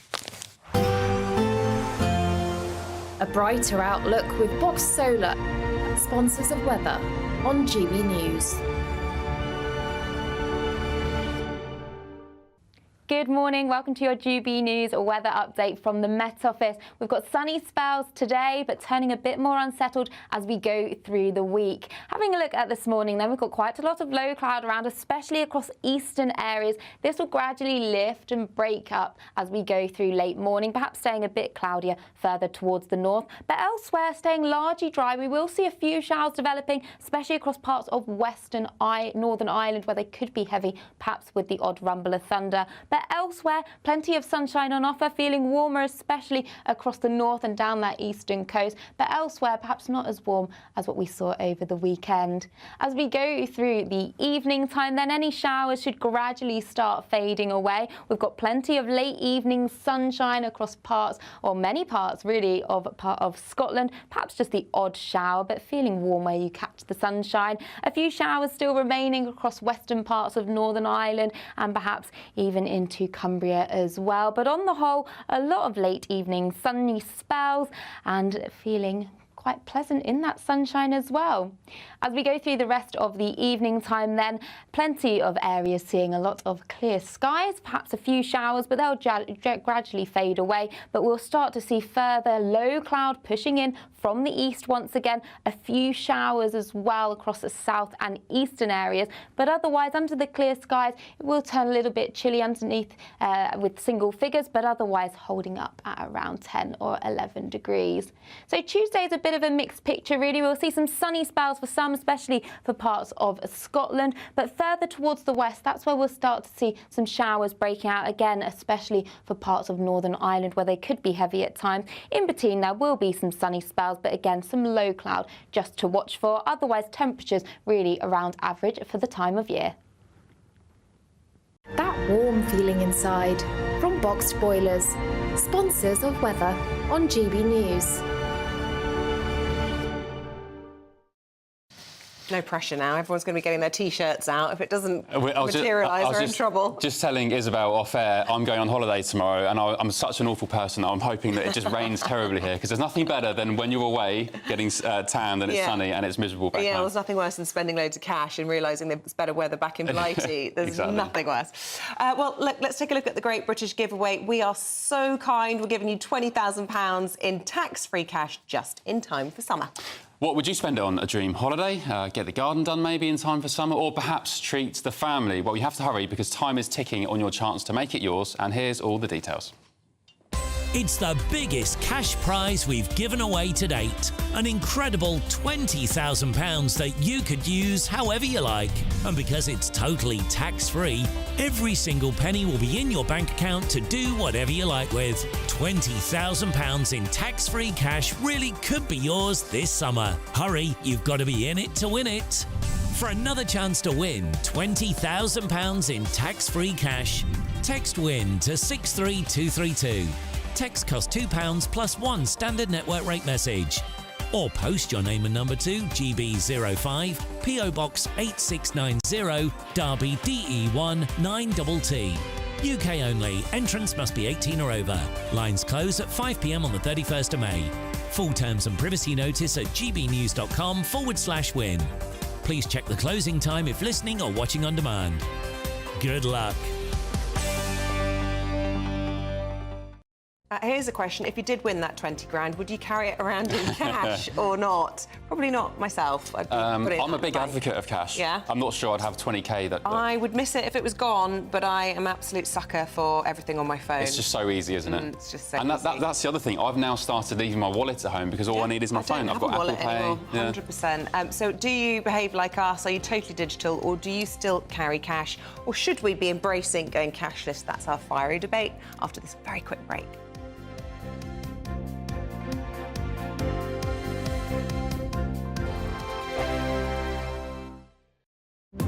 GB News is the home of free speech. We were created to champion it, and we deliver it day in, day out. Free speech allows us all to explore and debate openly the issues most important to us, our families, and of course, the British people. Having challenging conversations to enlighten each other. Which is why we hear all sides of the argument. We are the People's Channel. We will always stand by the freedom to express yourself. On TV, radio, and online. This is GB News, Britain's news channel. I'm Patrick Christie's. Every weeknight from 9, I bring you 2 hours of unmissable, explosive debate and headline-grabbing interviews. What impact has that had? We got death threats and the bomb threat and so on. Our job is to do what's in the best interest of our country. You made my argument for me. My guests and I tackle the issues that really matter, with a sharp take on every story. I'm hearing it up and down the country. That was a beginning, not an end. Patrick Christie's tonight from 9 p.m. only on GB News, Britain's news channel. 2024, a battleground year. The year the nation decides. As the parties gear up their campaigns for the next general election. Who will be left standing when the British people make one of the biggest decisions of their lives? Who will rise? And who will fall? Let's find out together. For every moment, the highs, the lows, the twists and turns. We'll be with you for every step of this journey. In 2024, GB News is Britain's election channel. We're GB News, and we come from a proud tradition of British journalism. That's why I'm so excited to be here. It's something so new. The first news channel to be launched in Britain in over 30 years. Launched to represent the views of the British people. To go where other broadcasters refuse to go. How did you find out about the story in the first place? Launched with one aim. To be the fearless champion of Britain. It's an absolutely fantastic atmosphere here. This is GB News. GB News, Britain's news channel. Join me, Neil Oliver, every Sunday night at 6 p.m. on GB News. And if an hour is not nearly enough for you, go to gbnews.com for special extended episodes online every Friday at 9 p.m, where we can truly get into the nitty-gritty of what's going on. GB News, Britain's news channel. We're proud to be GB News, the People's Channel, and as you know, we always love to hear your views. Now, there's a new way of getting in touch with us at gbnews.com/your-say. By commenting, you can be part of a live conversation and join our GB News community. You can even talk to me, Bev Turner, or any of the members of the GB News family. Monday to Thursday nights on GB News with Dubes & Co from 6, followed by Farage at 7. At 8, Sir Jacob Rees-Mogg addresses the state of the nation. And at 9, join Patrick Christie's Tonight, followed by Headliners at 11. Only on GB News, Britain's news channel.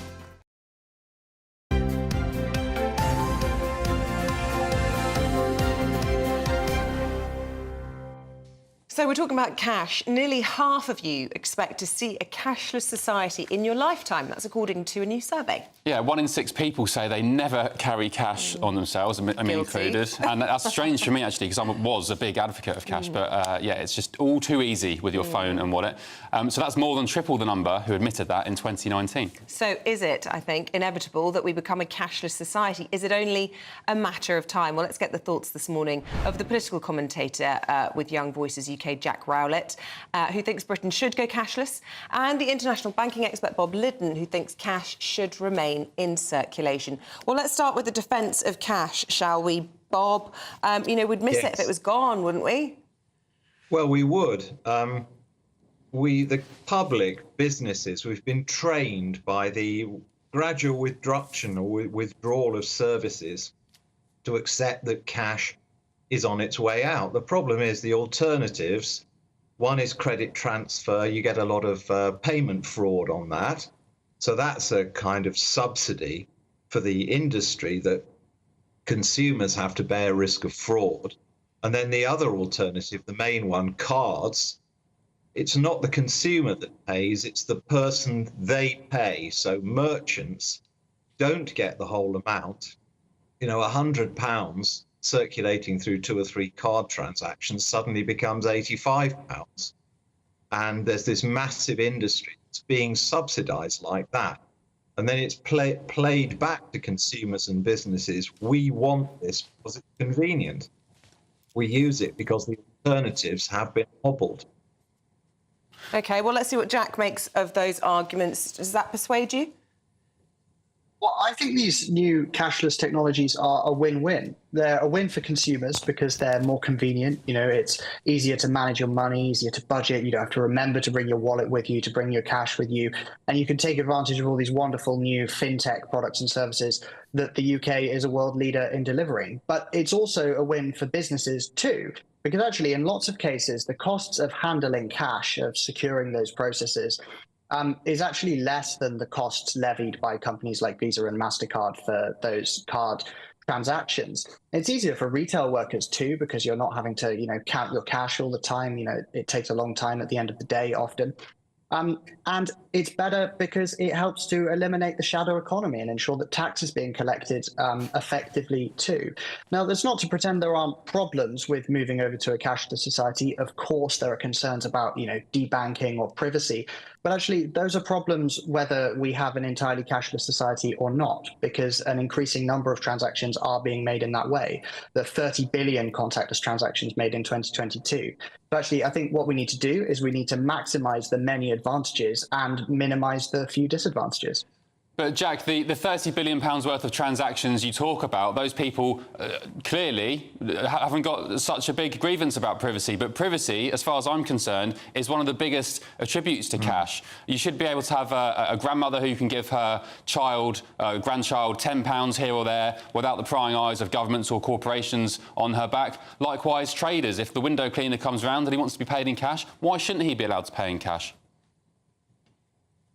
Well, I think we do need strong privacy regulations, but I think that's precisely the point, is that if society is moving in that direction towards cashless technologies, and it is, as we can demonstrate with the fact that the proportion of cash transactions is falling, then we need to ensure that there's a strong privacy framework in place to protect people from the prying eyes of government. As you say, I entirely agree that that's really important, but that's sort of important whether we keep cash or not, because an increasing number of people are paying in these digital ways, and we need to protect those people. So I think it's a related, but it's a separate conversation. Yeah, and Bob, what the sort of talk of the shadow economy and this argument that if you've got nothing to hide, Yes. you shouldn't be afraid to wave goodbye to cash.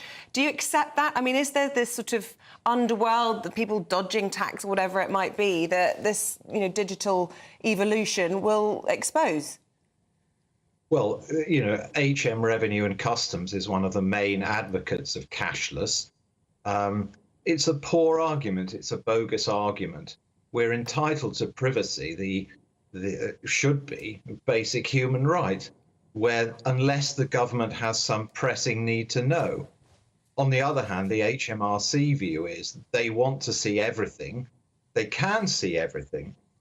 Privacy regulations, another chocolate fire guard, that won't work. They want to see everything so that we're under control. Bob, and they make sorry to interject. Just briefly, are there concerns from your end about what we see in China with central bank digital currencies? Of course, the Treasury is consulting at the moment.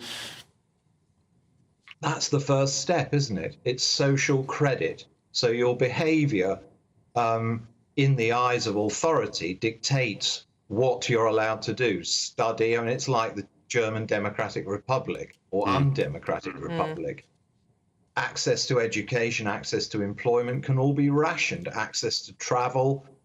I mean, when my colleague talks about fintech, are we a leader? Who's using it? It's a self-fulfilling ecosystem where they're all living these deductions from card payments. Yeah, big concerns over civil liberties. All right, Bob Liddon, Jack Rowlett, thank you both for contributing, putting your case in the argument. Let us know at home what you think in all of this. Will you be keeping hand on your cash?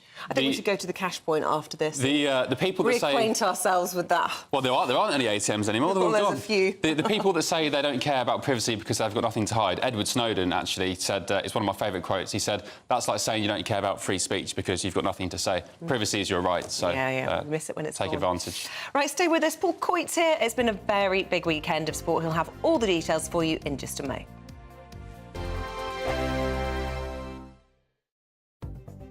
The latest GB News travel. Good morning, I'm Russell Holding. Buses replaced trains between West Kirby and Hoylake after a derailment on the M6 in Cheshire. There's a lane closed southbound where someone's broken down between junctions 21 and 20.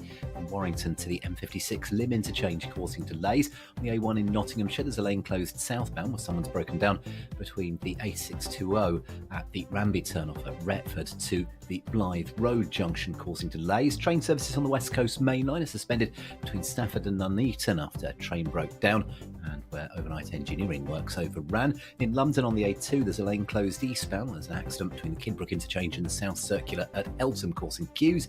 And in Dorset, the A350 is closed in both directions over the Twin Sails Bridge in Poole for emergency repairs. And that's the latest. You can stay up to date throughout the day by visiting our website, gbnews.com. Join me, Camilla Tominey, every Sunday at 9:30 when I'll be interviewing the key players in British politics and taking them to task. This report basically says that he's not fit to stand trial. With an upcoming election looming over Westminster, now is the time for clear, honest answers. I agree. And that's precisely what I'll get. Is he indecisive? Incompetent? That's the Camilla Tominey Show at 9:30 every Sunday on GB News, the People's Channel, Britain's election channel. I'm Mark Dolan, and this is GB News, the People's Channel, Britain's news channel. GB News is Britain's election channel. And when the big stories break, we're tackling them on Britain's newsroom. When we disagree, and we disagree a lot, it's even livelier than normal. We don't disagree that much. We do. His comedy, though, is revolting. I knew her, and unlike you. That explains Beverly Turner's temperament. It's a bit frosty in here, isn't it? He'll have one of me one day. For dartball practice. Britain's newsroom on GB News, weekdays, 9:30 a.m. GB News, the People's Channel, Britain's news channel. Every Saturday, 10 till 12, we'll bring you all of the news that you need to know. We'll also remind you that there is so much to smile about. It's my favourite time of the week. I get to relax, enjoy some light-hearted stories, and let Ellie teach me about fashion too. That's Saturday Morning Live, every Saturday, 10 till 12. Only on GB News, Britain's news channel. I'm Nana Acquia. This is GB News, Britain's news channel. Monday to Thursday nights on GB News with Dubes & Co from 6, followed by Farage at 7. At 8, Sir Jacob Rees-Mogg addresses the state of the nation. And at 9, join Patrick Christie's Tonight, followed by Headliners at 11. Only on GB News, Britain's news channel.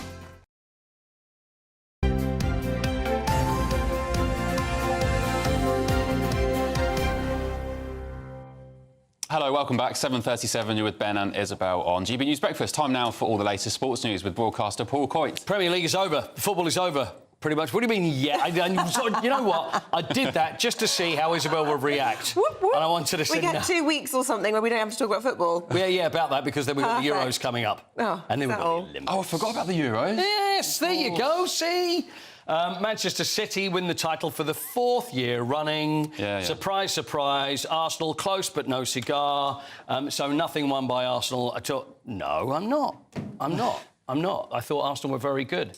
89 points. Liverpool the 3rd. Jurgen Klopp, his last game as Liverpool manager. And I do think, although I've had a go at Jurgen Klopp quite a lot over the years, I think the Premier League will be lesser without Jurgen Klopp. Great character, very funny. Absolutely. Well, let's hear what he said. This is what he said in his very last press conference just after the game against Wolves.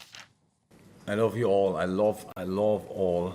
And everything about the club.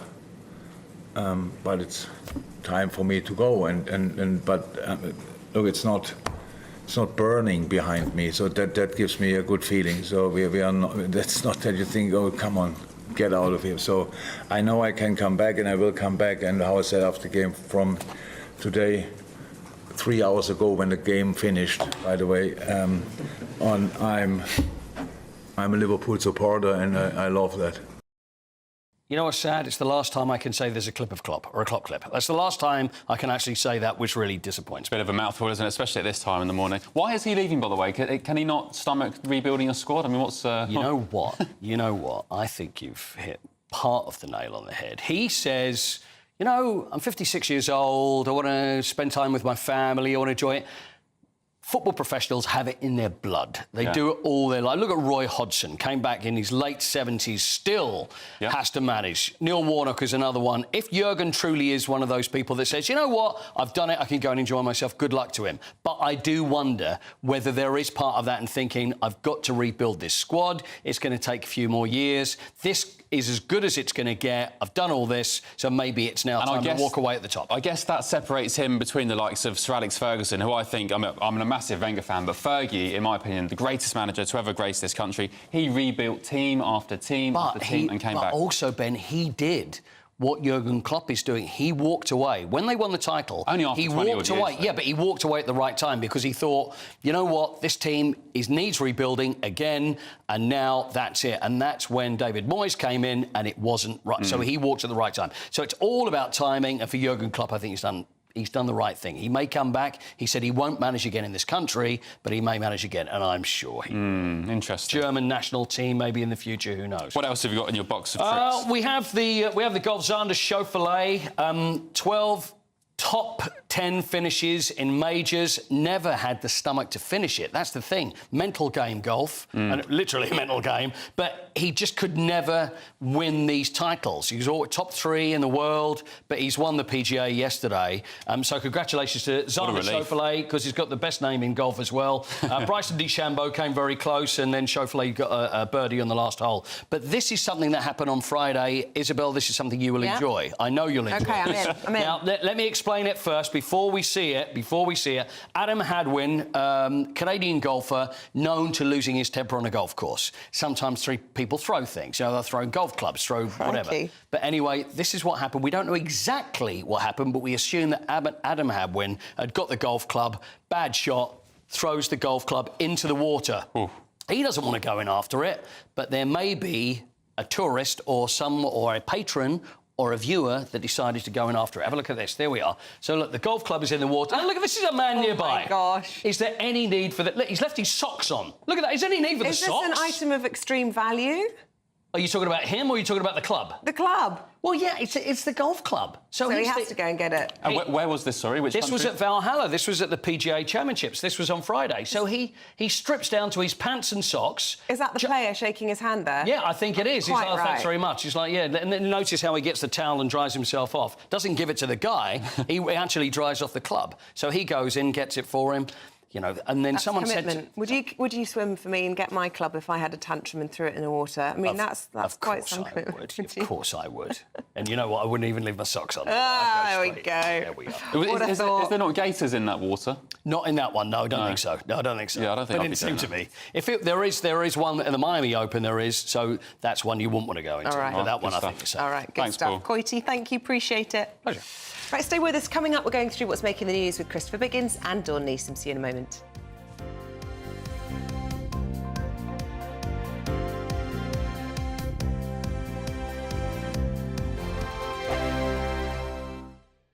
Join me, Camilla Tominey, every Sunday at 9:30 when I'll be interviewing the key players in British politics and taking them to task. This report basically says that he's not fit to stand trial. With an upcoming election looming over Westminster, now is the time for clear, honest answers. I agree. And that's precisely what I'll get. Is he indecisive? Incompetent? That's the Camilla Tominey Show at 9:30 every Sunday on GB News, the People's Channel, Britain's election channel. Good afternoon, Britain. Weekdays from midday. So there are migrants who come here and they make a big contribution and they pay a lot of tax. And some types of migration from some countries, that's particularly the case. On that, sorry, Neil, others, on that, you say migrants from the Middle East, North Africa and Turkey, aged 25 to 64, are almost twice as likely to be economically inactive as someone born in the UK. So essentially, we've invited people to come here. Presumably, we believe they're going to then work. And then they're twice as likely to be economically inactive. I mean, that's a recipe for economic disaster. Yeah, so in the last census, we saw that the employment rate of people who are born in the UK is higher than the employment rate of people who've come here from another country. And that tells you that migration policy is not on track at all. And as I say... Hang on, doesn't that just account for those dependents that are brought with them? So people from the Middle East and North Africa are much more likely to have, for example, a wife who stays at home and a husband who goes out to work. That largely would account for having half as much economic activity. No, so I should have said, what I meant is even among those who are of working age, excluding the dependents and the children and so on, the employment rate is lower. Now, for some groups because from some people stay at home to look after children, perhaps. Yeah, so there's a lot of people who are economically inactive for that reason. There's a lot more higher rates of unemployment as well among some groups. And if you look, broadly speaking, the trend is that people who come here from rich countries, from either Western Europe or from countries like Australia, Canada, New Zealand, the US and so on, they tend to have very high employment rates and very high earnings as well, and you get clearly a benefit from that. But then if you have a lot of migration from lower skilled people, particularly from poor countries, who have an incentive to come here, even if they're ending up working in the minimum wage, because it's still a lot more than in a very poor country, then you will tend to see people who have either quite low rates of employment for the reasons you're just describing, and also potentially quite low wages as well. So they're very unlikely to be net contributors to And Neil, let's not pretend that the immigration debate is all about economics. We're GB News, and we come from a proud tradition of British journalism. That's why I'm so excited to be here. It's something so new. The first news channel to be launched in Britain in over 30 years. Launched to represent the views of the British people. To go where other broadcasters refuse to go. How did you find out about the story in the first place? Launched with one aim. To be the fearless champion of Britain. It's an absolutely fantastic atmosphere here. This is GB News. GB News, Britain's news channel.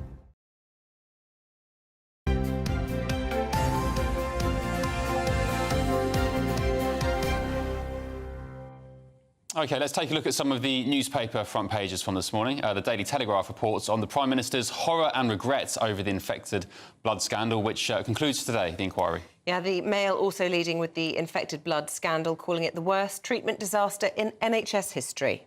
The Times says the Labour Party is considering making it easier for people to change their gender as part of an election promise to appease the left of the party. And The Sun's reporting that the woman who inspired the Netflix series Baby Reindeer, if you haven't seen it, where have you been, has allegedly sent hundreds of emails to Sir Keir Starmer.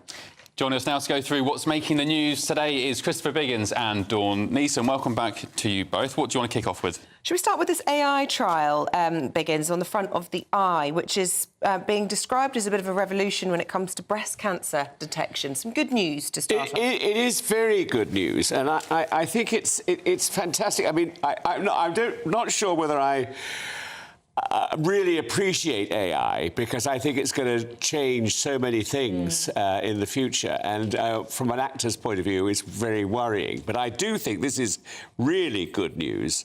I mean, that this trial offers breast cancer hope for millions on the NHS, which the Prime Minister has announced, which I think is fantastic. I don't quite know how it works, but it can speed up the accuracy, I think, of the condition of most women, which I think is fantastic. It's ahead of a global AI summit coming up this week, because the problem I have with AI is there is still no legislation actually making sure that it is safe, that it isn't... An AI is fine when we invent it, but we've now invented AI that invents AI. Absolutely. So we don't know that robots are programming robots, and they're all way more intelligent than we are. So in theory, this is really, really good news. I'm a bit with you on this, Biggins. AI worries me, because I do fear what it means for so many jobs in this country. But, you know, if it can help with medical issues like this, then absolutely. Well, the potential end of humanity, warns Elon Musk of Tesla SpaceX fame. As an actor, you mentioned there that AI is a threat for actors. How so? Well, I mean, for instance, you can do a performance which they can replicate anywhere at all. And the real problem was extras in America, is that they can go along and get practically nothing for their performance, and they can replicate it all over the world. I mean, it's terrifying. Yeah, and you could replicate us four sitting here. Well, we might not actually even be here. They've had incidents where TV presenters have been used on adverts for things that they haven't signed off on, because their voice has been faked with their agent and all the rest of it. I mean, the opportunities for fraud. I mean, Rishi Sunak's at absolute pains to try and sell the upside, isn't he, of AI? And one senses that perhaps if he loses the election, this is where he's going to be heading off to the sunny uplands of Silicon Valley. But, you know, I'm with you, Dawn. I genuinely I find the whole AI discussion very, very worrying. It worries me. I mean, because, you know, when we've invented technology that actually invents other technology, we have no idea what it's even doing. I mean, I think possibly by next week we won't be here, the four of us. It'll just be, you know, well, newsreaders images. will be obsolete. There's absolutely no need for us. I mean, arguably, although we don't exactly just sit and read the autocue on this channel, do we? We do about 80 don't you? in the programme. There's hardly any autocue reading. So I don't know how AI will You'll do be that safe, then. darling. No one can replicate our off-the-wall comments and my fluent dictation at 6 in the morning, my stuttering and stammering, Goodness me. Where do you want to go? Well, this is very good news, though. I mean, let's hope it works. Yeah. OK. Well, we've got 4.5 minutes, so let's go, Dawn, to this story inside the Times about migrants' healthcare schemes. And this is in relation to Rwanda. Yes, the story that never goes away. Rwanda This is outrageous. This is a story that's really going to annoy everyone. I know. In the first thing, I haven't seen a doctor for 3 years, and most people can't see a dentist now. We're doing horrific DIY dentistry. This is a story that says the government will pay for migrants deported to Rwanda to seek medical treatment abroad if the care they need is not offered there. Migrants will be entitled to free contraception, mental health support, free eye tests, pair of glasses, and dental treatment. And this is all being paid for by us. Yes, us, the British taxpayer. I mean, it hasn't happened yet, and I doubt whether anyone will actually go to Rwanda, apart from a few Home Secretaries here and there. But it's just incredible that we're suffering. You can't see a doctor. Well, I can't. You might be able to out there. You can't see a dentist. We've got a waiting list on the NHS that goes on forever, and that migrants who aren't here legally, obviously, as wouldn't be sent to Rwanda in the first place, are going to get all of this paid for by us.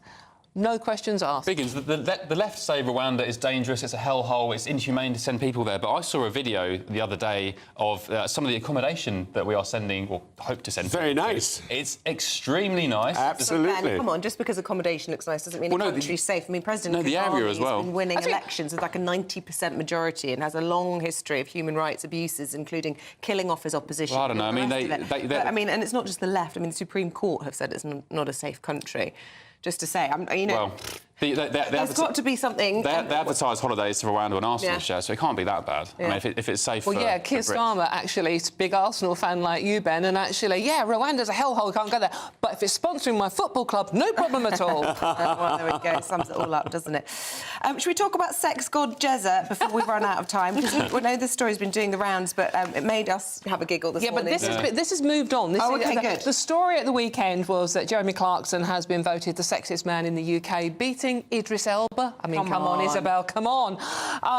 But Jeremy Clarkson has come out and said, right, it's great, thank you very much, but I'm really not a sex god because I'm actually a bit of a porker underneath this. You know, we've all seen him down the farm where he's sort of wandering around in a barber wax jacket, so you can't really see what his sex god bod is like. But he says, I'm a bit of a fatty. But, he goes, I hate the attitude that says people who are fat are unhealthy. I haven't had a single day off sick since the 1980s when I was much thinner. I remember reading his column about how he was knocked sideways by COVID, so he's telling a porcupine that. Well, he might have worked through it. Listen, I don't think there's anything wrong in being porky. I think it's very nice, and I know a lot of people who like the heavier man or woman. It says Biggins, who is turning into a sex god rapidly. I have to see it. He's always been a sex god. But he's a more sliff-like sex god at the moment. Yeah, it's looking hot. Where were you on the list, Biggins? I wasn't, sadly, I didn't make the list. No, not this year. But they're all so ridiculous, these lists. But I mean, I think, he is a very attractive man. I mean, I think he's mentally attractive. I think he does a very good job on his. And I think that's sexy. Exactly. And it's funny, and I think that's sexy. And let's be honest, he's also super loaded, so a lot of people find that sexy. Absolutely.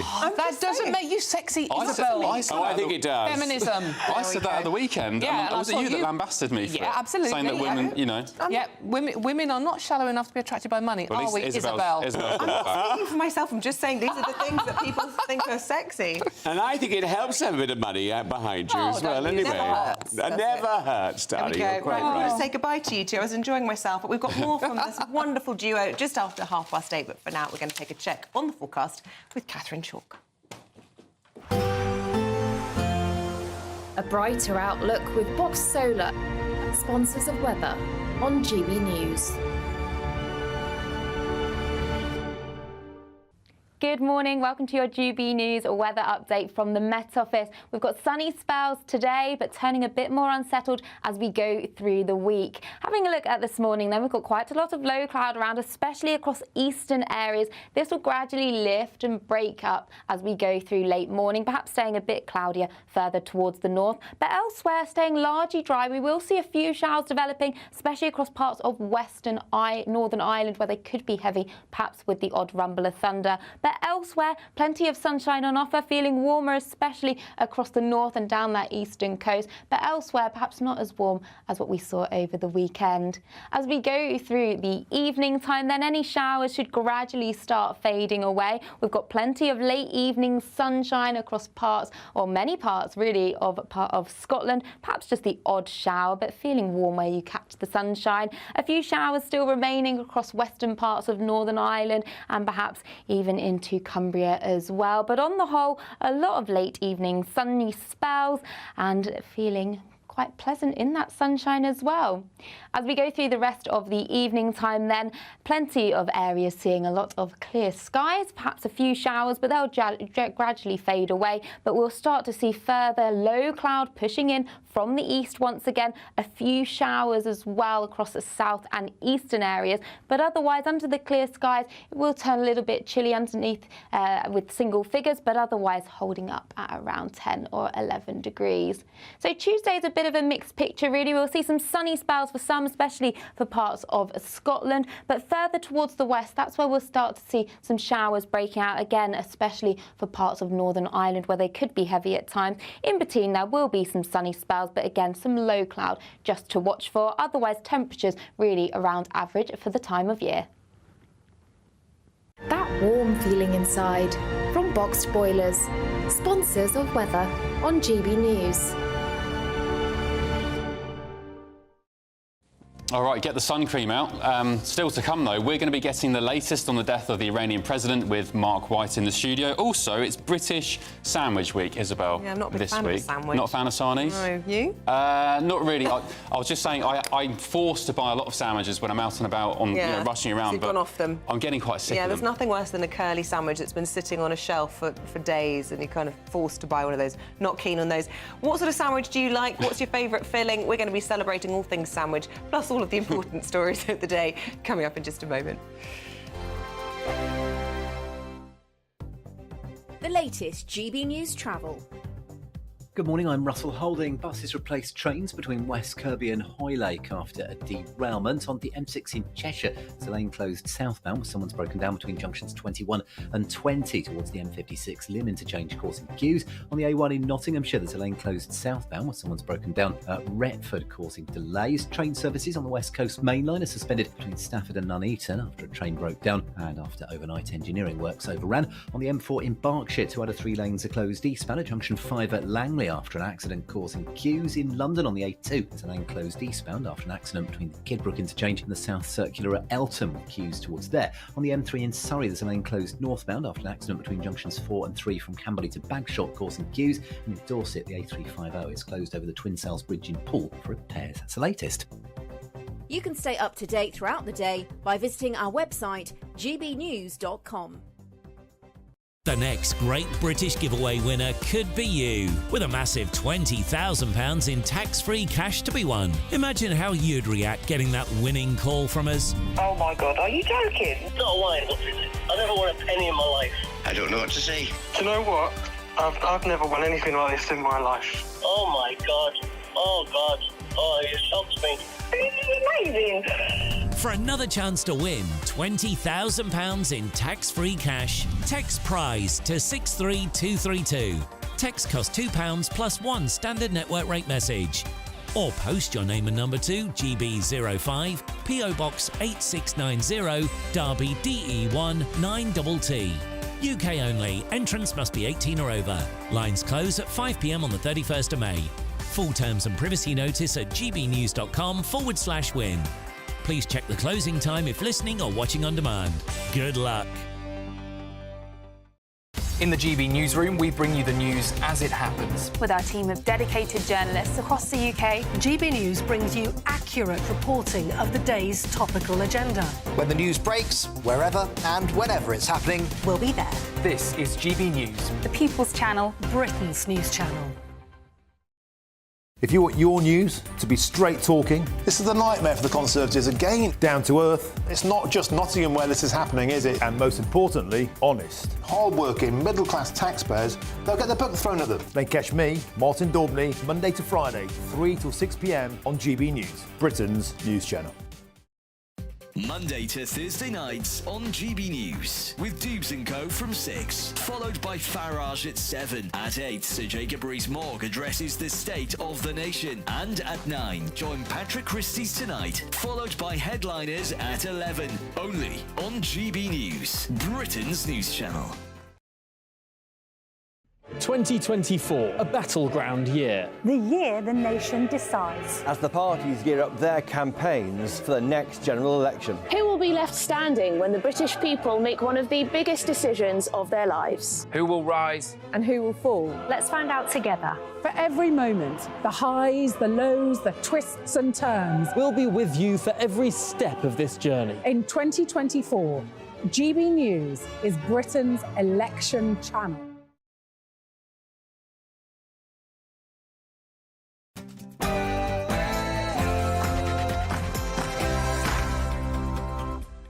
Good morning, it's 8 o'clock. It's Monday, the 20th of May. Very good morning to you. This is Breakfast on GB News with Isabel Webster and me, Ben Leo. Our top story today, justice at last. The PM's to apologise to victims of the infected blood scandal as a final report will lay bare the failings which claimed 3,000 lives. Yes, it's half a century since the National Health Service began giving people infected blood. Today, at last, they're going to get answers, an apology. There will be compensation to follow, some small measure of justice at last. And elsewhere, the Iranian president has been confirmed dead after his helicopter crashed in a mountainous area of northwest Iran. Mark White has the latest. Well, this is the worst possible news for the Iranian regime. There will be few tears shed internationally. The cause of this helicopter crash is not yet known. It's the last chance for Assange. The High Court will today rule on whether Julian Assange should be extradited to the United States. Well, this is being called Judgment Day for Julian Assange, the culmination of 13 years of legal battles and detentions. Today, we could find out if he'll be extradited to the United States. And in the sport this morning, Manchester City are Premier League champions. You think they're getting tired of celebrating, wouldn't you? 4th year running, Jurgen Klopp says goodbye to Liverpool after a strange PGA championship with arrests and divorces. Xander Schauffele breaks his majors duck and wins by a stroke. And after the fight of the decade, will we see Fury Usyk 2? We've got plenty of warm, sunny spells on offer again today, but there still is a risk of some showers. I'll have all the details coming up.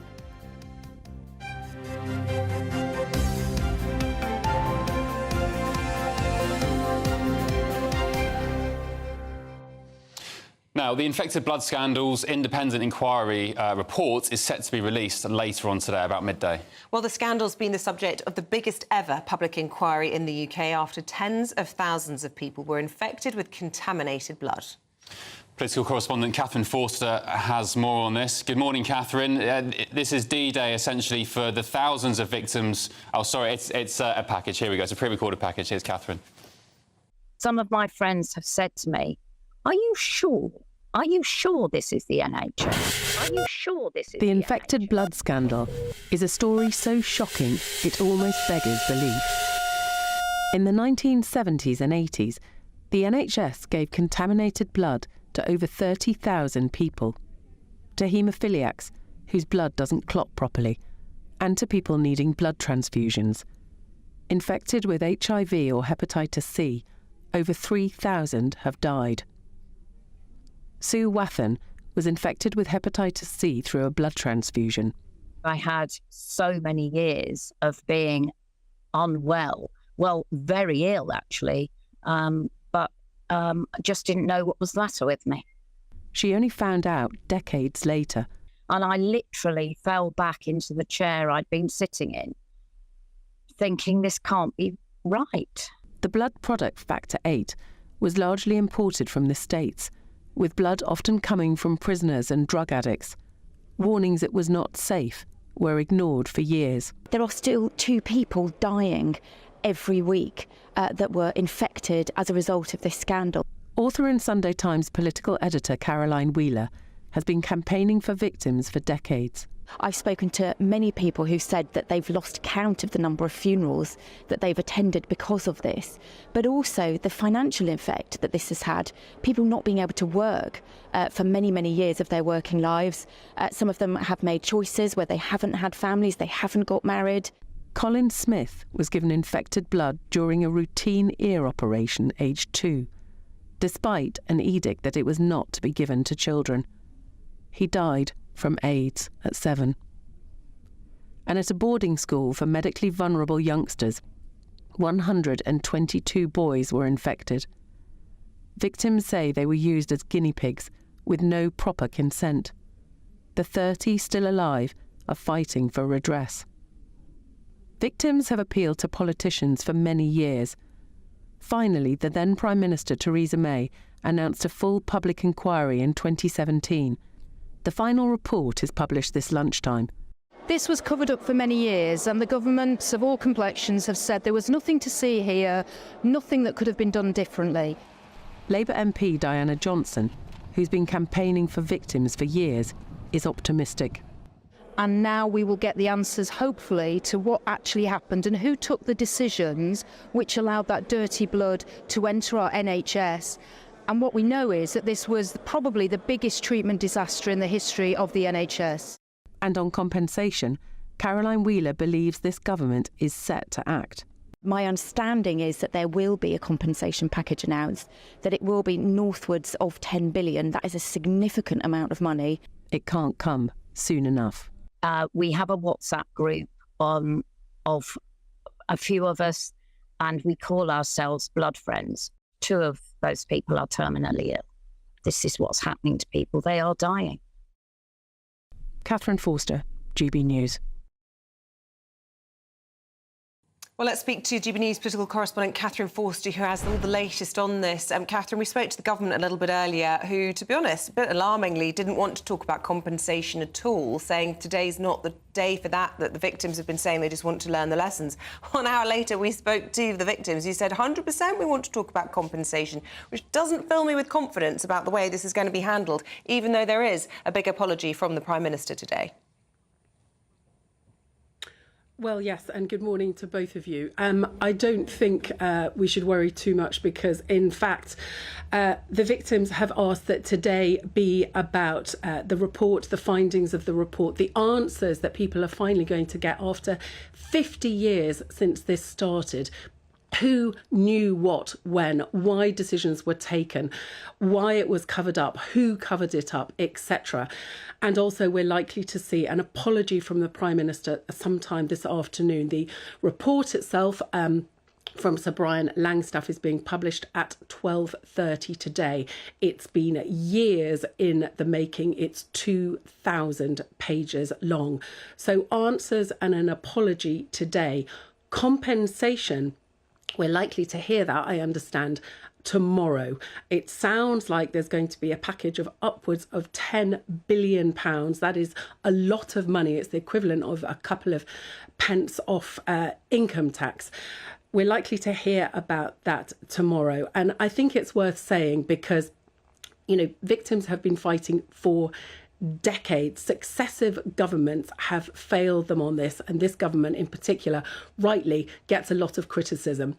But it was Jeremy Hunt, the Chancellor now, who, when he was Health Secretary, one of his constituents came to him and he persuaded the then Prime Minister Theresa May to get this public inquiry going. And it's this public inquiry that we're hearing from today, which is finally going to give the answers that people have been waiting for a very, very long time. Thanks very much.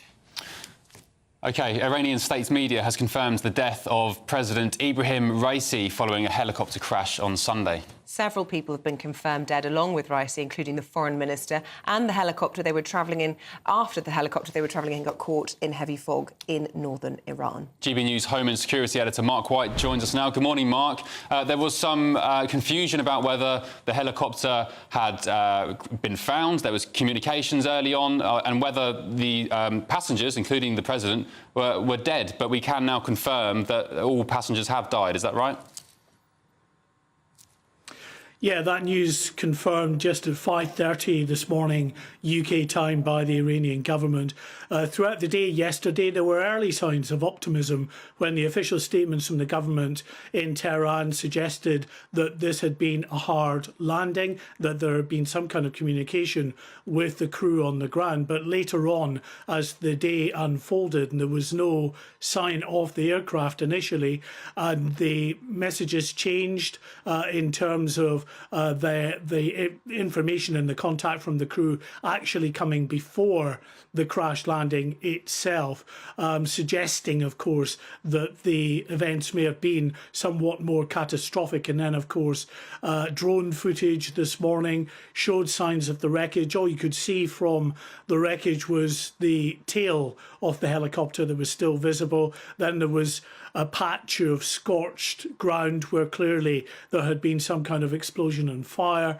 The aircraft had come down in a mountain range in thick woodland, and at this time we don't know what the cause is, but this of course will be a point of concern. No one has yet suggested any evidence of foul play, but given just how difficult Iran can be as a country to deal with and negotiate with, it's perfectly possible as they delve into this, especially if the finger of blame points at officials because of the shoddy way perhaps in which the aircraft had been maintained, the decision to fly in less than decent weather conditions with heavy fog in the area, with that kind of information perhaps pointing to mistakes on the part of the regime, then there is always the danger that they may look elsewhere as a finger to point the blame. And what about any risk of sort of destabilisation? I think initially when the reports broke, you know, people were questioning, is this in any way linked to the latest escalation between Israel and Iran? And, you know, what will it mean for them to have to find a new president? I believe it could be the Supreme Leader's son, which would be a sort of level of stabilising things out quite quickly. Yeah, well, Ibrahim Raisi had been tipped for some time to take over power from the Supreme Leader.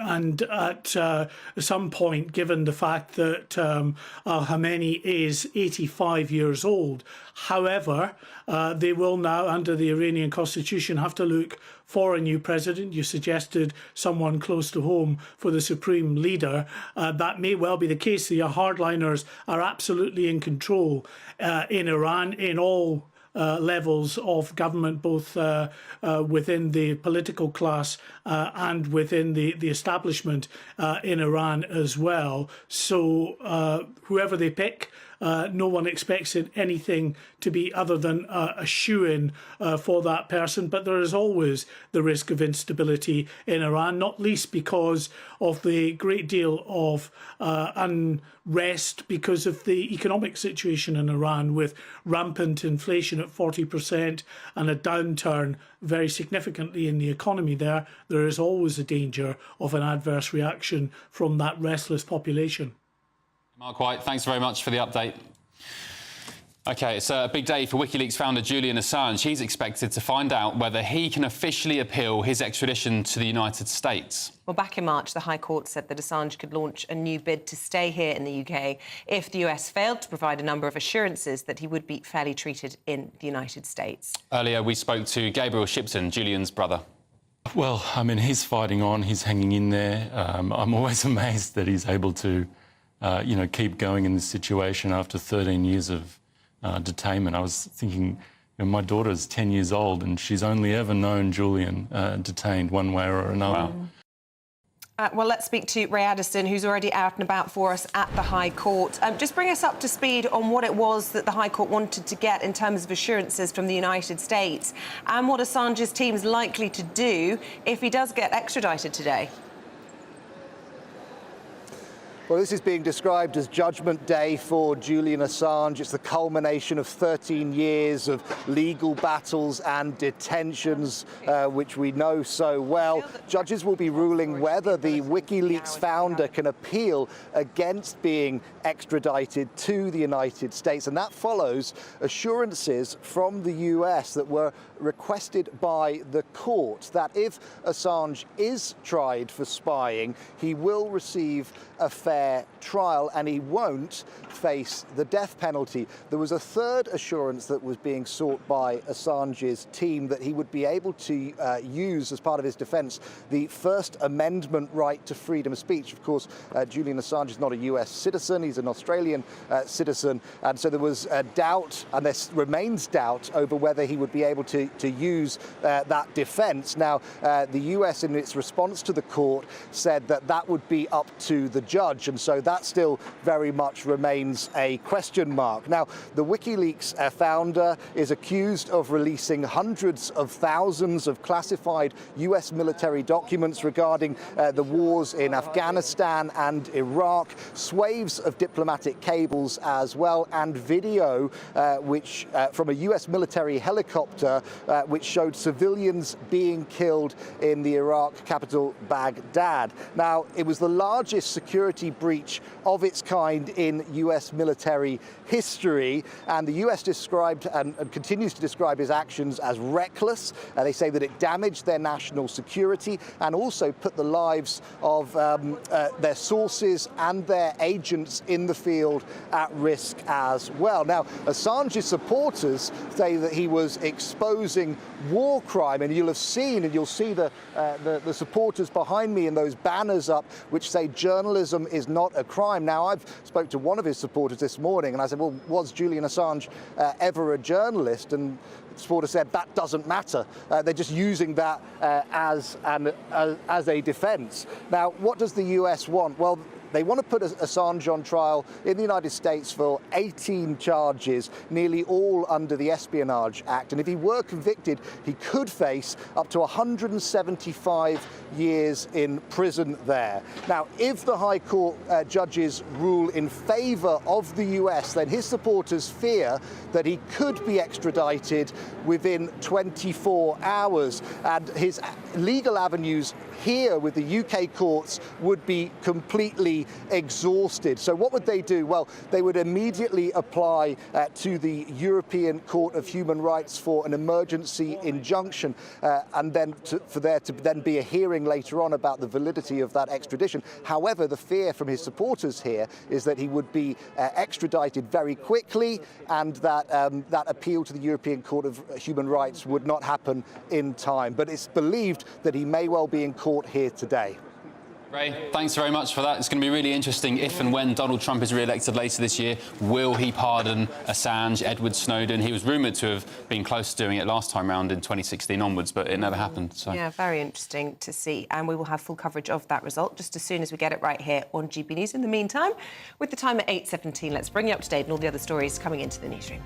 Officials in Slovakia are investigating whether an attacker who shot the country's Prime Minister acted alone. 59-year-old Robert Fico's condition is no longer life-threatening, but is still, quote, very serious after he was hit multiple times by gunmen on Wednesday. A man has been charged with attempting to assassinate him, with officials suggesting the attack was politically motivated. The use of artificial intelligence could revolutionise breast cancer treatment and offer hope to millions. It comes as the Prime Minister is set to address a major tech summit hosted by South Korea about the opportunities emerging from new technology. Rishi Sunak will be a virtual co-host, dialling in from London alongside the South Korean President. And the National Audit Office has said the government has no clear timetable to fully implement its post-Brexit border controls with the EU, while the government hopes to have the most effective border in the world, apparently, by 2025. The NAO says its strategy, though, lacks a clear timetable and delivery plan.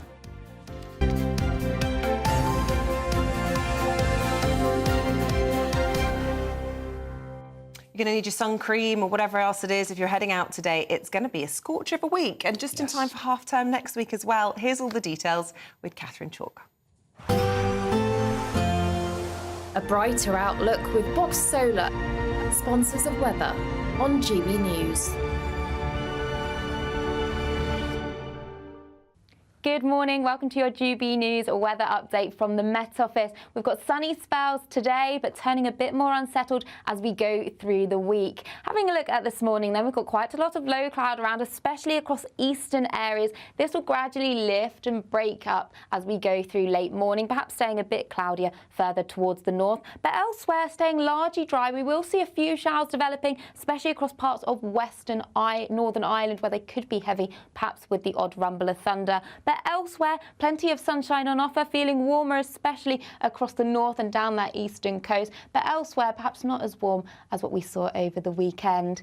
As we go through the evening time, then any showers should gradually start fading away. We've got plenty of late evening sunshine across parts, or many parts really, of Scotland. Perhaps just the odd shower, but feeling warm where you catch the sunshine. A few showers still remaining across western parts of Northern Ireland and perhaps even into Cumbria as well. But on the whole, a lot of late evening sunny spells and feeling quite pleasant in that sunshine as well. As we go through the rest of the evening time then, plenty of areas seeing a lot of clear skies, perhaps a few showers, but they'll gradually fade away. But we'll start to see further low cloud pushing in from the east once again, a few showers as well across the south and eastern areas. But otherwise, under the clear skies, it will turn a little bit chilly underneath with single figures, but otherwise holding up at around 10 or 11 degrees. So Tuesday's a bit of a mixed picture really. We'll see some sunny spells for some, especially for parts of Scotland, but further towards the west, that's where we'll start to see some showers breaking out again, especially for parts of Northern Ireland where they could be heavy at times. In between, there will be some sunny spells, but again, some low cloud just to watch for. Otherwise, temperatures really around average for the time of year.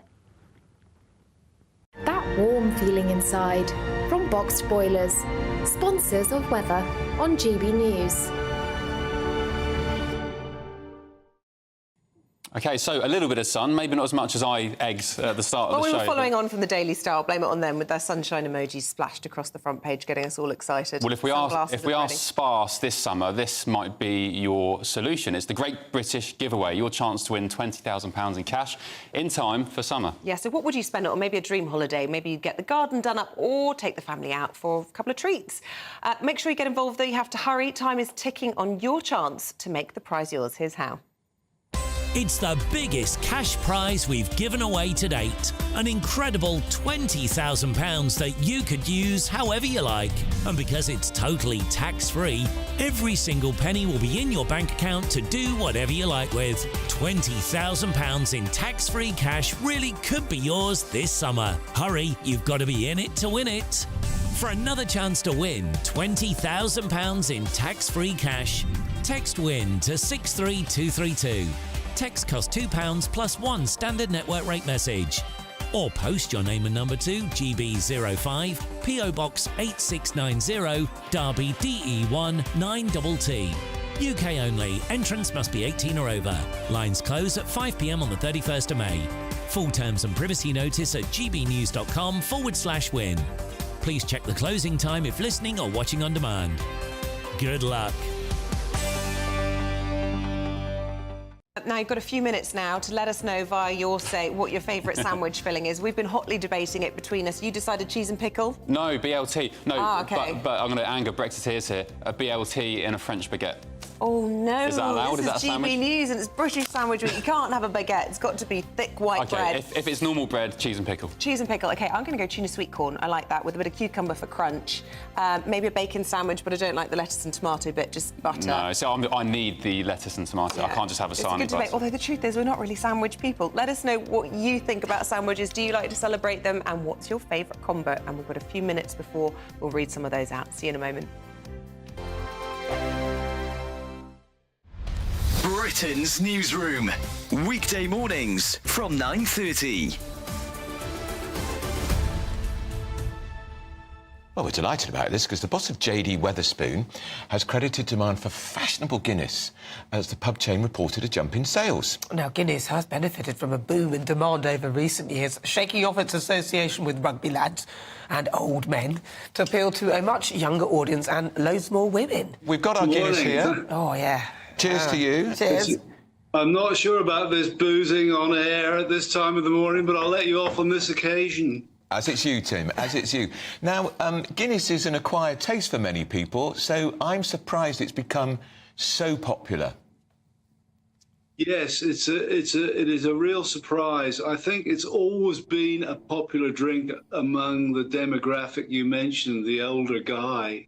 There's about 80 or 90% of pub trade over the last 30 or 40 years, and probably longer, are a similar range of products. But there's a varying 10, 20% according to fashion. You had vodka Red Bull 20 years ago. You had an Irish cider poured over ice, which came from no one knows where. You had Alco-Pops. So there's an unpredictable range of products which have been the fashion of the moment. But the fashion of the moment, very unpredictably this time, is Guinness. And no one knows why. As you say, it's an acquired taste. Young people tend not to like it. Most of the fashionable drinks over the decades have been quite sweet. And Guinness obviously isn't. So, yes, I think the Guinness brewery, St James's Gate in Dublin, they'll say it's brilliant marketing. But like the rest of us, they rely a bit on luck. 2024, a battleground year. The year the nation decides. As the parties gear up their campaigns for the next general election. Who will be left standing when the British people make one of the biggest decisions of their lives? Who will rise? And who will fall? Let's find out together. For every moment, the highs, the lows, the twists and turns. We'll be with you for every step of this journey. In 2024, GB News is Britain's election channel. I'm Patrick Christie's. Every weeknight from 9, I bring you 2 hours of unmissable, explosive debate and headline-grabbing interviews. What impact has that had? We got death threats and the bomb threat and so on. Our job is to do what's in the best interest of our country. You made my argument for me. My guests and I tackle the issues that really matter, with a sharp take on every story. I'm hearing it up and down the country. That was a beginning, not an end. Patrick Christie's tonight from 9 p.m. only on GB News, Britain's news channel.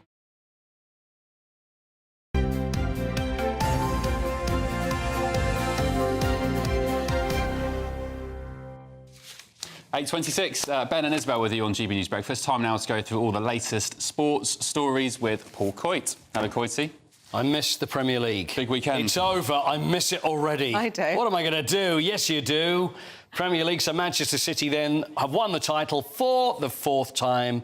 On the bounce, Arsenal second with 89 points, just 2 points behind. Good season. It's good a very end to good the season. Liverpool then 82 with Jurgen Klopp, of course. His last game was yesterday against Wolves, and Aston Villa on 68, so they all go into the Champions League. Then we've got Spurs on 66, Chelsea on 63. Actually, interestingly, Spurs are off to Australia immediately after the season finishes. You know, you usually get the pre-season tours. Is it a treat for the players, or is it work? No, I think it's absolutely, because I don't know how players would feel about it, but it's not only the fact that they're going to finish their last game, then they get some time at home. They've actually got... There they are. Now, this is the airport. They actually went... They beat Sheffield United 3-0. They travelled from Sheffield, then to Manchester to get a plane. This is immediately afterwards. Bizarre. Straight onto a plane. There's James Maddison with his duvet. And then they get on the plane, and now they're in the air now, flying to Melbourne, and they will play Newcastle, who are also doing the same thing. Is it a commercial thing? Wednesday, absolutely. Money maker. But I tell you what, that's tough, though, isn't it? Paul, they need to be doing some really grim and grisly bush tucker trials because they failed to do anything against Man City, and Son particularly. OK, you're still unhappy. It's our fault that you didn't win the title. That one-on-one, Son against an 86th minute, that would have been Arsenal's title there and You know, we were like, yeah, oh, no, I don't know whether to celebrate or... But that's another laughing with Pep afterwards and grinning, not having it. Another story. OK, well, you've always got next season, haven't you? You may do something next season. What about the Grand Prix? I know you're a big fan of F1. Yes, the great race. Emilia-Romagna Grand Prix. Do you know why that is named so? Isn't it a complete guess out of thin air? Something to do with education or a way of teaching kids? No, it's just an area. Right? It's an area of northern Italy. The capital is Bologna. It's one of the wealthiest areas in Europe. It's the home of Ferrari and Lamborghini and Maserati. There is something to do with maybe it's it's a way of teaching kids a particular education thing for nurseries, which originates from that area. I'm not sure if it's totally famous for that. But you're thinking of Montessori. Oh, yeah, maybe that. Shows how much I'm interested in my kids' education. Anyway, it's at the Ortodromo Internazionale Enzo Edino Ferrari. Oh, there we go. I always win some sort of sweepstake when you do an accent. And yeah, I've done that one for a while. The same without an accent. It was at Imola. So Max Verstappen won. And the Red Bull, surprise, surprise. Just about, though. Yeah, it was just about, because it was 0.7 seconds behind was... Lando Norris. Lando Norris. The lad from Bristol. Good lad. In the McLaren. And you know what? And Norris said that the destiny of the race effectively turned on the qualifying, because Max Verstappen gained 0.1 of a second on a run to the first corner, thanks to a slipstream from Nico Hülkenberg's Haas. Yes, yeah, they were helping each other out in qualifying. Didn't you have a problem with that as well, with the slipstream? Not really, no, okay, not fine. at all. But Lando, Yes. he's a great driver, of course, and he's a young Brit, and I'll support him. But in the last couple of laps where he was chasing down Verstappen, he needed to be perfect. And there was one lap where he went wide, nearly went into the gravel, and I just think without that, he maybe would have won. Great future for him, though. Yeah. He's looking very good. McLaren now second in the Constructors, just behind Red Bull, and then Ferrari in third place. Of course, we know that Lewis Hamilton's Just before we say goodbye, favourite sandwich filler? Sandwich filler. Oh, my goodness I know, putting you on the spot. 3, 2, 1. Chocolate spread, it used to be, back in the day. But these days, yeah, I don't know. Chocolate spread sandwich. I wasn't expecting that. Used to have those, yeah, I remember there's just I could just see the Yeah, great. I've had one in about 30 years, but it just sprung to mind. Well, lots of you on your say going crazy, and I have to say some really strange combinations. I don't know what's wrong with you all. We'll read out some of those in just a moment when we celebrate National Sandwich Week. Plus, we're going to be speaking to the Shadow Minister for Industry, Sarah Jones, about all the day's news in just a moment. The latest GB News travel. Good morning, I'm Russell Holding. Buses replaced trains between West Kirby and Hoylake after a derailment. On the M6 in Cheshire, there's a lane closed southbound where someone's broken down between junctions 21 and 20 towards the M56 Lim interchange, causing queues, not helped by roadworks. In Lincolnshire, the A16 is closed in both directions at Spalding after an accident. The M4 in Berkshire is closed eastbound at junction 5 at Langley after an accident. Diversions are often back on by the slip roads, with queues from junction 7 west of Slough. In London, on the A2, there's a lane closed eastbound after an accident between the Kidbrooke interchange and the South Circular at Eltham, causing queues. The M25 in Kent is blocked by a car that caught fire clockwise at junction 3 for the M20, with queues from junction 2 for the A2. And in Dorset, the A350 is closed over the Twin Cells Bridge in Poole for emergency repairs. That's the latest. You can stay up to date throughout the day by visiting our website, gbnews.com. GB News is the home of free speech. We were created to champion it, and we deliver it day in, day out. Free speech allows us all to explore and debate openly the issues most important to us, our families, and of course, the British people. Having challenging conversations to enlighten each other. Which is why we hear all sides of the argument. We are the People's Channel. We will always stand by the freedom to express yourself. On TV, radio and online. This is GB News, Britain's news channel. I'm Christopher Hope. And I'm Gloria Di Piero, bringing you PMQ's live here on GB News. Whenever Parliament is in session on a Wednesday at midday, we'll bring you live coverage of Prime Minister's questions. We'll be asking our viewers and listeners to submit the questions that they would like to put to the Prime Minister, and we'll put that to our panel of top politicians in our Westminster studio. That's PMQ's live here on GB News, Britain's election channel. Are the newspapers getting you down? My wife didn't divorce me that month. Struggling to separate the wheat from the chaff? I know that it's a bit of a circus at the best of times. Well, don't worry. Headliners has got you covered. We'll take the burden of reading the day's news, and if we get depressed, who cares? It's an occupational hazard, frankly. That's Headliners on GB News from 11 p.m. till midnight, and the following morning, 5 till 6 a.m. on GB News, the comedy channel. Nah, just kidding. Britain's news channel. We're GB News, and we come from a proud tradition of British journalism. That's why I'm so excited to be here. It's something so new. The first news channel to be launched in Britain in over 30 years. Launched to represent the views of the British people. To go where other broadcasters refuse to go. How did you find out about the story in the first place? Launched with one aim. To be the fearless champion of Britain. It's an absolutely fantastic atmosphere here. This is GB News. The People's Channel. GB News, Britain's news channel.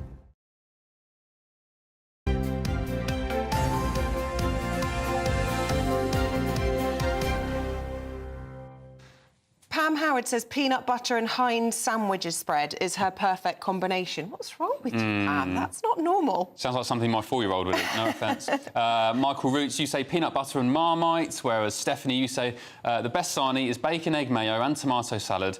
Salad optional for vegans. Yeah, and Ian says cheese, onion and peanut butter. Are you all pregnant? I don't know what's going on out there. Look, we're going to be talking about sandwiches in just a moment, but we're going to just take a quick step away into the politics of the day with the Shadow Minister for Industry and Decarbonisation, Sarah Jones. Good morning to you. Looking lovely and sunny there in Westminster. What a monumental day this is going to be from the victims of this blood scandal. We hear that the Prime Minister, Rishi Sunak, will be apologising today, and I just wonder whether or not you think that the Leader of the Opposition should also step forward and apologise for his role, or his party's role, in the failures of successive governments. Well, look, good morning, and you're right, this is a very momentous day. I was talking to Diana Johnson last night, who's the Labour MP who has been campaigning on this for years alongside families who are bereaved, who have struggled but have campaigned for justice. Now, of course, it's right that we stand up and own what has happened, and you're right, this has affected and been influenced by Conservative governments and Labour governments. So, of course, it's the right thing to do to look at what comes out and to have the appropriate response. And I am so sorry for what has happened, as we all are, I think, and I think it will be a moment that is very important to the survivors and to those affected to hear from the Prime Minister and the Leader of the Opposition, so that we have that sense of justice, but also then, of course, the pace that we'll need to see to get those systems in place to get people the compensation that they need. And we've got to learn the lessons, because how did this happen? We have to understand and make sure it doesn't happen again. And Sarah, we spoke to some victims of the scandal earlier who said that Rachel Reeves, apparently, they'd heard this on the grapevine, nothing official, but they'd heard in their circles that Rachel Reeves perhaps wasn't so keen about the compensation package rumoured to be £10 billion. What is her position and Labour's position?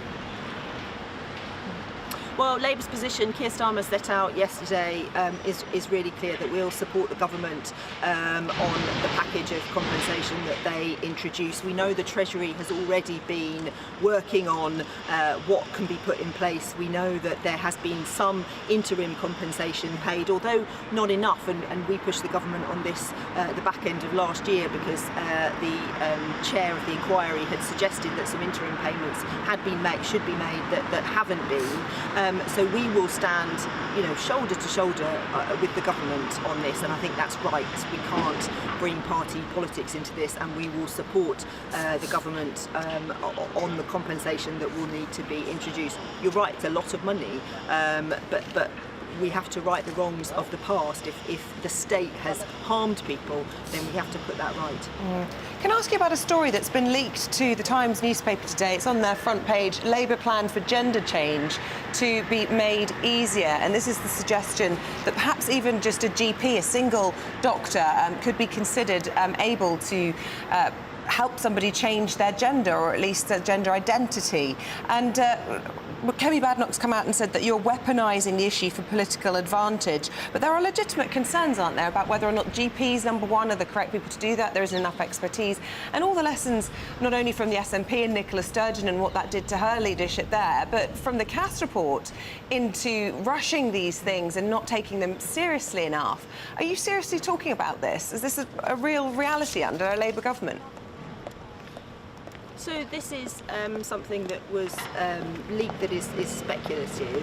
What I'd say is a few things. The first is that the legislation on gender realignment, gender dysphoria, where people change their gender, is very outdated. So the strongest example is you have to get permission from your spouse if you want to change your gender. So we've said for some time, as did the Conservatives until recently, that the law needs updating. But you're right, we need to do this very carefully, and we are completely clear that we will not introduce anything significant consultation, and that the medical diagnosis here is really important, and we need to get that right. And you're right again to say that the lessons from Scotland are when you sort of rush in to do something that you believe to be right without thinking about how that impacts on other rights, and in this case women, and safe spaces, and making sure people have the rights that they need, then you can get in trouble. So this is something we will take very carefully, and I think at the heart of it needs to be that kindness and that dignity given to people who come from different positions on this, and to try and bring together those different sides to present something that works. OK, Sarah, talking of kindness, I'm not sure if you saw the picture of Rishi Sunak, the Prime Minister,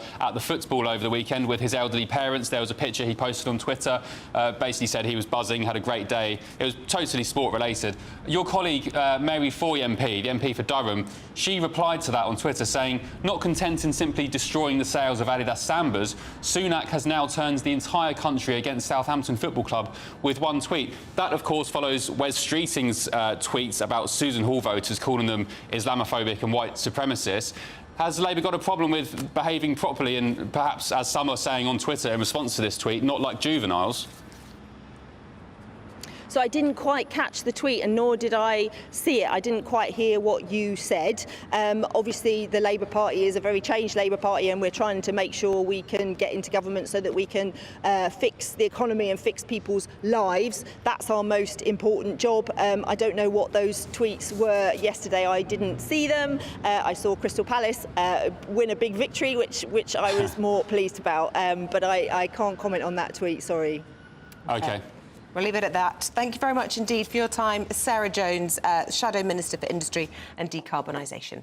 Yeah, I'm not sure if I'm just being oversensitive to that. I mean, it's not just me. Thousands of people replying to that tweet, calling it really nasty and, you know, unneeded. Is the PM excluded from a bit of...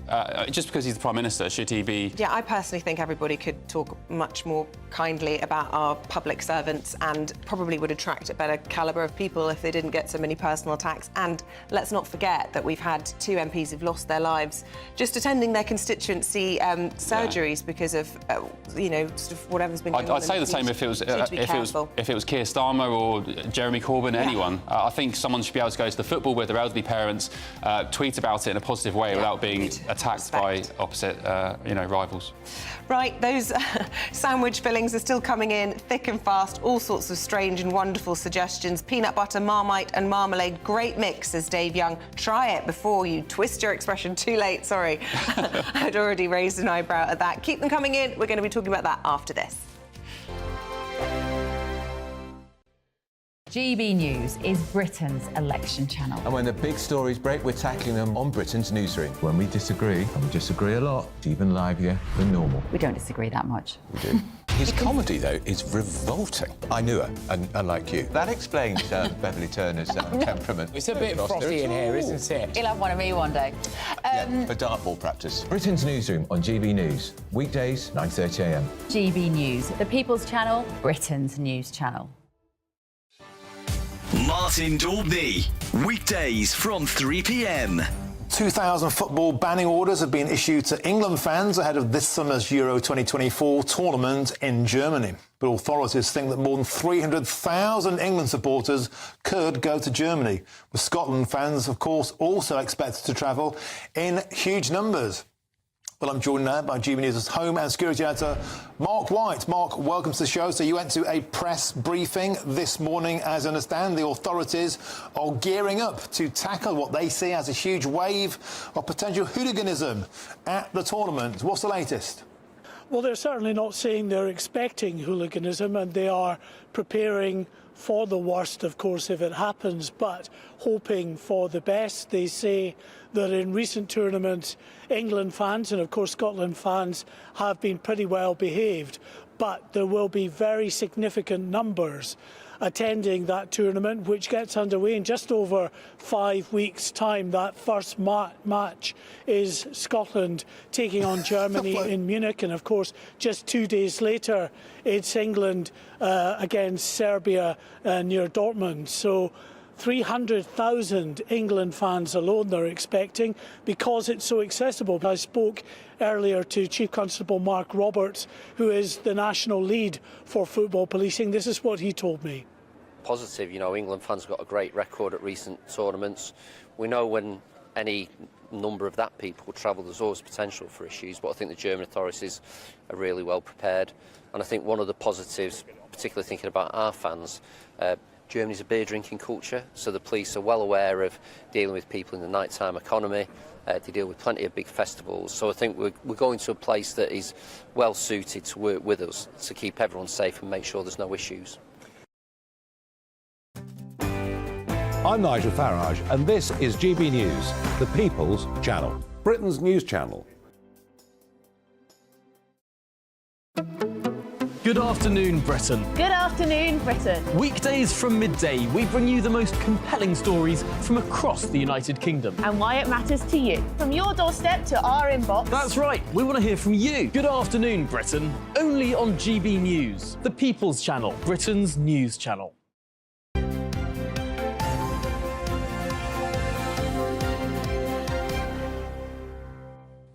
I'm still blown away by the suggestions that we're getting through on your say on the best sandwich filling. This one from Christopher Stevens, he said, beer's pork dripping with a pinch of salt. Absolutely fabulous, he says. I'm not sure that's for me. And then I've got Christopher Biggins waiting in the wings for the papers. He says the cucumber sandwiches, darling, at Just Ritz cucumber are with, to die for. with pepper. They are. I'm sure they are. I love a sandwich, I have to say. I think they're wonderful things. Well, perfect. Stay in then for this debate. But we are celebrating the modest sandwich this week. We apparently collectively spend billions every year. £9 billion a year, is it? Yeah, crazy. So who better to speak to than one of the founders of British Sandwich Week, director of the British Sandwich and Food to Go Association, Jim Winship, who joins us now. Good morning, Jim. First of all, what's your favourite sarnie? Let's have it from the expert. I think beef, I think, but at this time of day, you've got to have a bacon sarnie.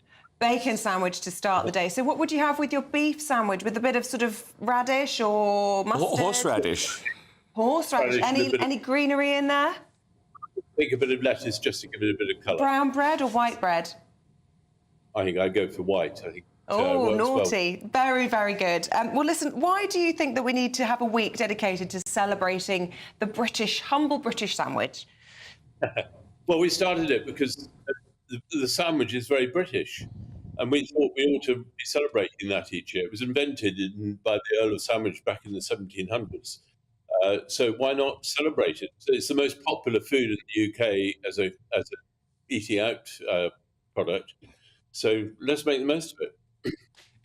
Is the popularity of sandwiches declining, though? Because I seem to find, just from first-hand experience, that a lot of people tell me, including Isabel this morning, that they're maybe going off sandwiches or just don't eat them anymore. They prefer things like, I don't know, sushi, for example, if you're just picking something off the supermarket shelf. Sorry, don't shoot me. I don't think so. I think we've not seen any sign of that. I mean, the industry got fairly hammered in the pandemic, but it's come back pretty well. I mean, we're not quite as we're at because people are not these days, but that's all changing. And, we're confident it'll be back from the pandemic very shortly. And is there any influence from the US when it comes to fillings? Because my young boy loves peanut butter and jam. Oh, don't get me started. I refuse that in my household. You not do it for them? It's an American abomination. I know, they and it's delicious. Oh, not trying. I've never tried it and I never will. It's gorgeous. Peanut butter and jelly, they call it. I mean, is that acceptable in today's British society? Not really, no. There are endless fillings you can put in. And I hear a lot of the ones you've had have been included marmalade. So I remember as a child having marmalade and Marmite. So that shows you can do anything with a sandwich. You can do anything with a sandwich. And I suppose it's very much a British summer thing as well. Obviously, you could have afternoon tea if you're super fancy like Biggins all year round. But a lot of us enjoy a picnic in the summer, you know, whether we be sitting by the river or whatever. I mean, paint a picture for us about sort of British traditions of sandwiches in the summer. Well, summer's always been the peak for the commercial sandwich industry. So they sell more. And partly because people in the winter want perhaps warm food as well. So, but summer, when we've got fine weather, you can go out in the park, have a sandwich, You can, and one of the great things about sandwiches is they're very portable. So if you want to do things at lunchtime, they're a convenient way of having a sandwich and doing something else in the time you've got as a break. So there is nothing more portable or as good as a sandwich, really, for the convenience of the society and life we live these days. Just asking for a friend who happens to be sitting next to me, does a baguette technically count as a sandwich? No. Glassing me up. Might be.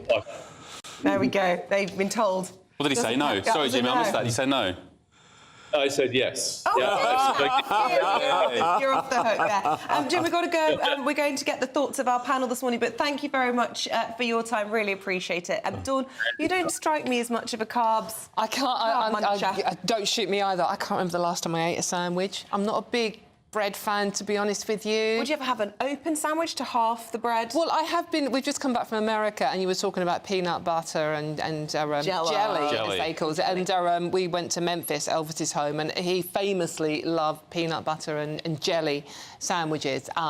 Didn't have a very good ending for him, though, did it? Really? He liked but it's also impossible to get anything that isn't fried in America. So they were frying sandwiches as well. Yeah, I know. Not apart good. from a cucumber sandwich in the Ritz, Biggins, could we tempt you with any other type? Yeah, I love sandwiches and baguettes. You can't call that a sandwich. You couldn't have that at the Ritz. The Ritz would turn in their grave if you served a baguette. Am I common as muck for that, Biggins? So common. Honestly, I can't tell you, Ben. Anyway, but I think afternoon teas are wonderful. I mean, it's not only the sandwich. There's the scone with the scone with the cream and the jam. That's another wonderful thing about another topic. Oh God, exactly, exactly. Time for that. Let's crack on into the papers this morning, then, shall we? And I've seen this quite a few places this morning about this Asian hornet invasion. Dawn Neeson. And yes, this is inside the Telegraph. But I mean, apparently they've got yellow and black stripy legs, which is the identifying factor. So you have to look out for them. Yeah, evidently we are being warned to look out for how many inches we're getting in our back gardens this summer. Asian hornets are 1.18 inches long, and you can tell because they are slightly bigger than our little humble insect bee, which is only half an inch long. And as you say, they have got yellow and black stripy legs. Now, look, they're no harm to us whatsoever, and there aren't that many of them. They can't sting us, then? No, well, they can sting you, but, I mean, they're not really sort of like, you know, a threat to us. The problem is they are a threat to our native bee population. And basically, the entire ecosystem starts and ends with our bees, so we can't be losing them. And obviously the Chelsea Flower Show kicks off this week as well, so we're talking all things horticultural. I'm always quite keen to save bees if I see them stranded or struggling. You get the old sugar water, but I might risk now of getting stung by an Asian hornet. Yeah, well, you have to. There's a little diagram in the Telegraph explaining the differences, and they're quite skinny. You've got little skinny waist, but yellow and black striped. But you've got to get fairly close to them to see that. But it is worth taking a picture on your phone of what a hornet looks like, so if you are out and about, you can identify it, because we're being told that we need to raise the alarm and try and save the bees. Yes. We all know how important the bees are. Asian so do your bit to Asian get rid of Hornet Watch. There's an foreign hornets. Because we all like a honey sandwich, don't we? We do. Well, they're pollinators. Let's not get back onto sandwiches now. There's a sandwich linked to everything this morning. Right, with white bread, by the way. Ben, what should we do? Let's have a look. We've done Jezza, haven't we? Sexiest man in Britain. What about the arrest Mountbatten's self-confessed killer?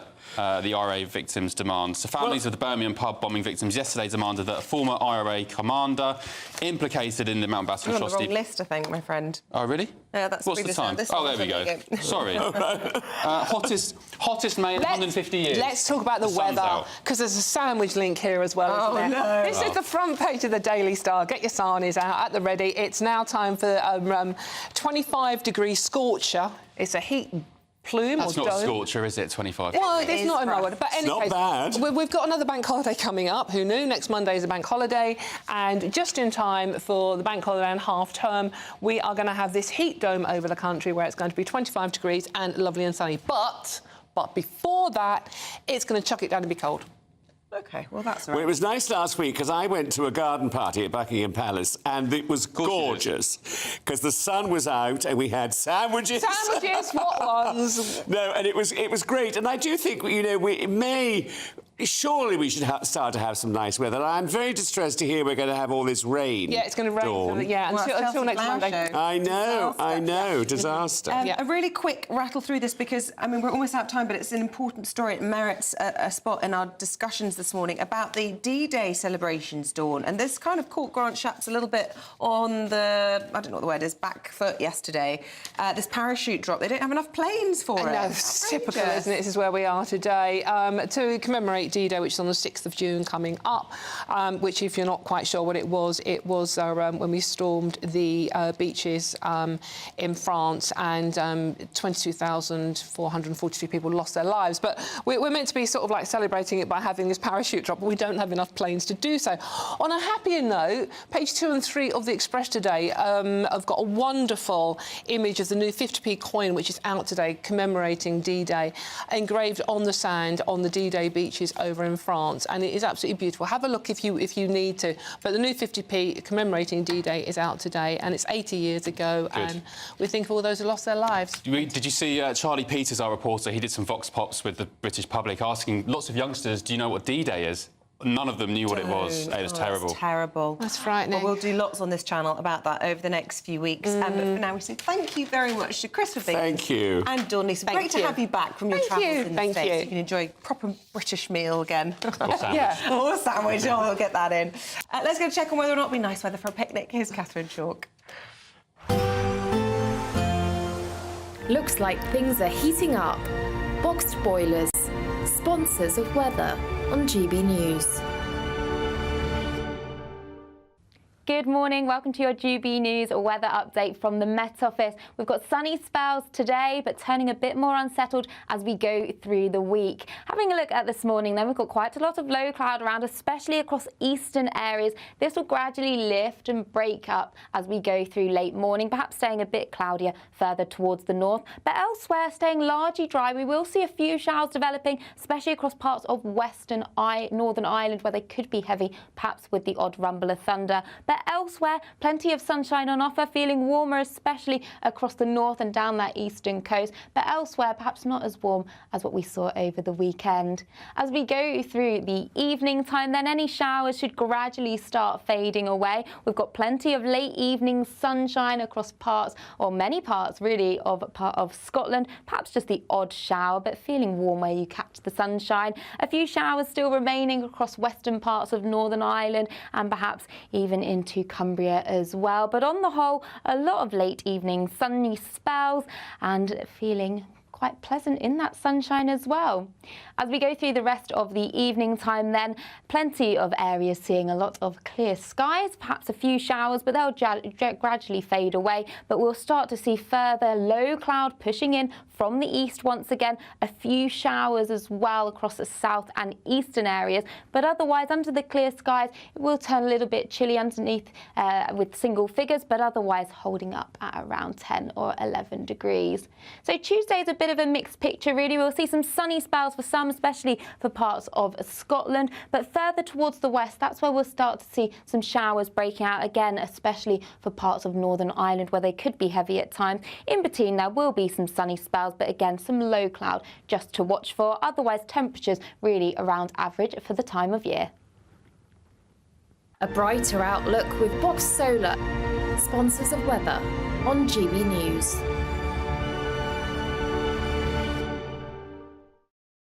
Still to come, we're live outside the High Court where Julian Assange's fate will be sealed later today. The latest GB News travel. Good morning, I'm Russell Holding. In North Yorkshire, the A64 is blocked westbound where there's an accident at the Grimston Bar interchange in York, causing queues. Buses replaced trains on Merseyside between West Kirby and Hoylake after a derailment. On the M25 from Essex into Hertfordshire, there are long anti-clockwise delays from junction 27 for the M11 to just after 25 for the A10 because of roadworks. On the M4 in Berkshire, there's a lane closed eastbound at junction 5 at Langley after an accident with queues from junction 7 west of Slough. The M25 in Kent is blocked where a car caught fire clockwise at junction 3 for the M20. Versions are often back on Bud Slip roads with queues from junction 2 for the A2. And in Dorset, the A350 is closed in both directions over the Twin Sails Bridge in Poole for emergency repairs. And that's the latest. You can stay up to date throughout the day by visiting our website, gbnews.com. It's the biggest cash prize we've given away to date. An incredible £20,000 that you could use however you like. And because it's totally tax-free, every single penny will be in your bank account to do whatever you like with. £20,000 in tax-free cash really could be yours this summer. Hurry, you've got to be in it to win it. For another chance to win £20,000 in tax-free cash, text PRIZE to 63232. Text costs £2 plus one standard network rate message. Or post your name and number to GB05, PO Box 8690, Derby DE1 9TT. UK only. Entrance must be 18 or over. Lines close at 5 p.m. on the 31st of May. Full terms and privacy notice at gbnews.com/win. Please check the closing time if listening or watching on demand. Good luck. I'm Christopher Hope. And I'm Gloria Di Piero, bringing you PMQ's live here on GB News. Whenever Parliament is in session on a Wednesday at midday, we'll bring you live coverage of Prime Minister's questions. We'll be asking our viewers and listeners to submit the questions that they would like to put to the Prime Minister, and we'll put that to our panel of top politicians in our Westminster studio. That's PMQ's live here on GB News, Britain's election channel. Are the newspapers getting you down? My wife didn't divorce me that month. Struggling to separate the wheat from the chaff? I know that it's a bit of a circus at the best of times. Well, don't worry, Headliners has got you covered. We'll take the burden of reading the day's news, and if we get depressed, who cares? It's an occupational hazard, frankly. That's Headliners on GB News from 11 p.m. till midnight, and the following morning, 5 till 6 a.m. on GB News, the comedy channel. Nah, just kidding. Britain's news channel.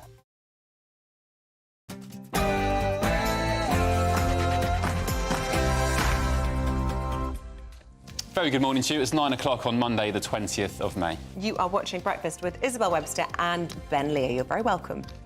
Justice at last. The Prime Minister is set to apologise to victims of the infected blood scandal, as a final report will lay bare the failings which claimed thousands of lives. Yes, it's 50 years since the National Health Service began infecting people with contaminated blood. Now, today, as a public inquiry releases its findings, people are finally going to get answers, an apology and compensation to be announced. The Iranian president's been confirmed dead after his helicopter crashed in a mountainous area in the northwest of Iran. Mark White has the latest. This is the worst possible news for the Iranian regime. As far as the West is concerned, there will be few tears that are shed. The cause of this deadly crash is not yet known. And a big day for WikiLeaks founder Julian Assange. The High Court is expected to rule on whether he should be extradited to the United States. Supporters of Julian Assange say the process happening here at the Royal Courts of Justice today is a sham. They say he can't get a fair hearing and that he was doing the legitimate work of a journalist. The US says he puts lives at risk and they want to hold him to account. We've got plenty of warm, sunny spells on offer again today, but there still is a risk of some showers. I'll have all the details coming up.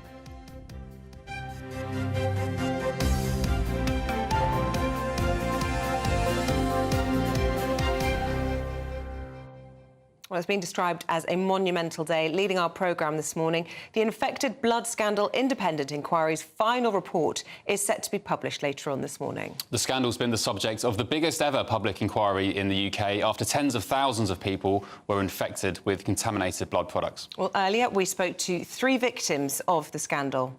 I mean, the money's a part of this, obviously, because after 40 years of no insurances, mortgages and so on, lack of employment, finances do come into it, of course, they do, for losses, but it's about contrition and justice today.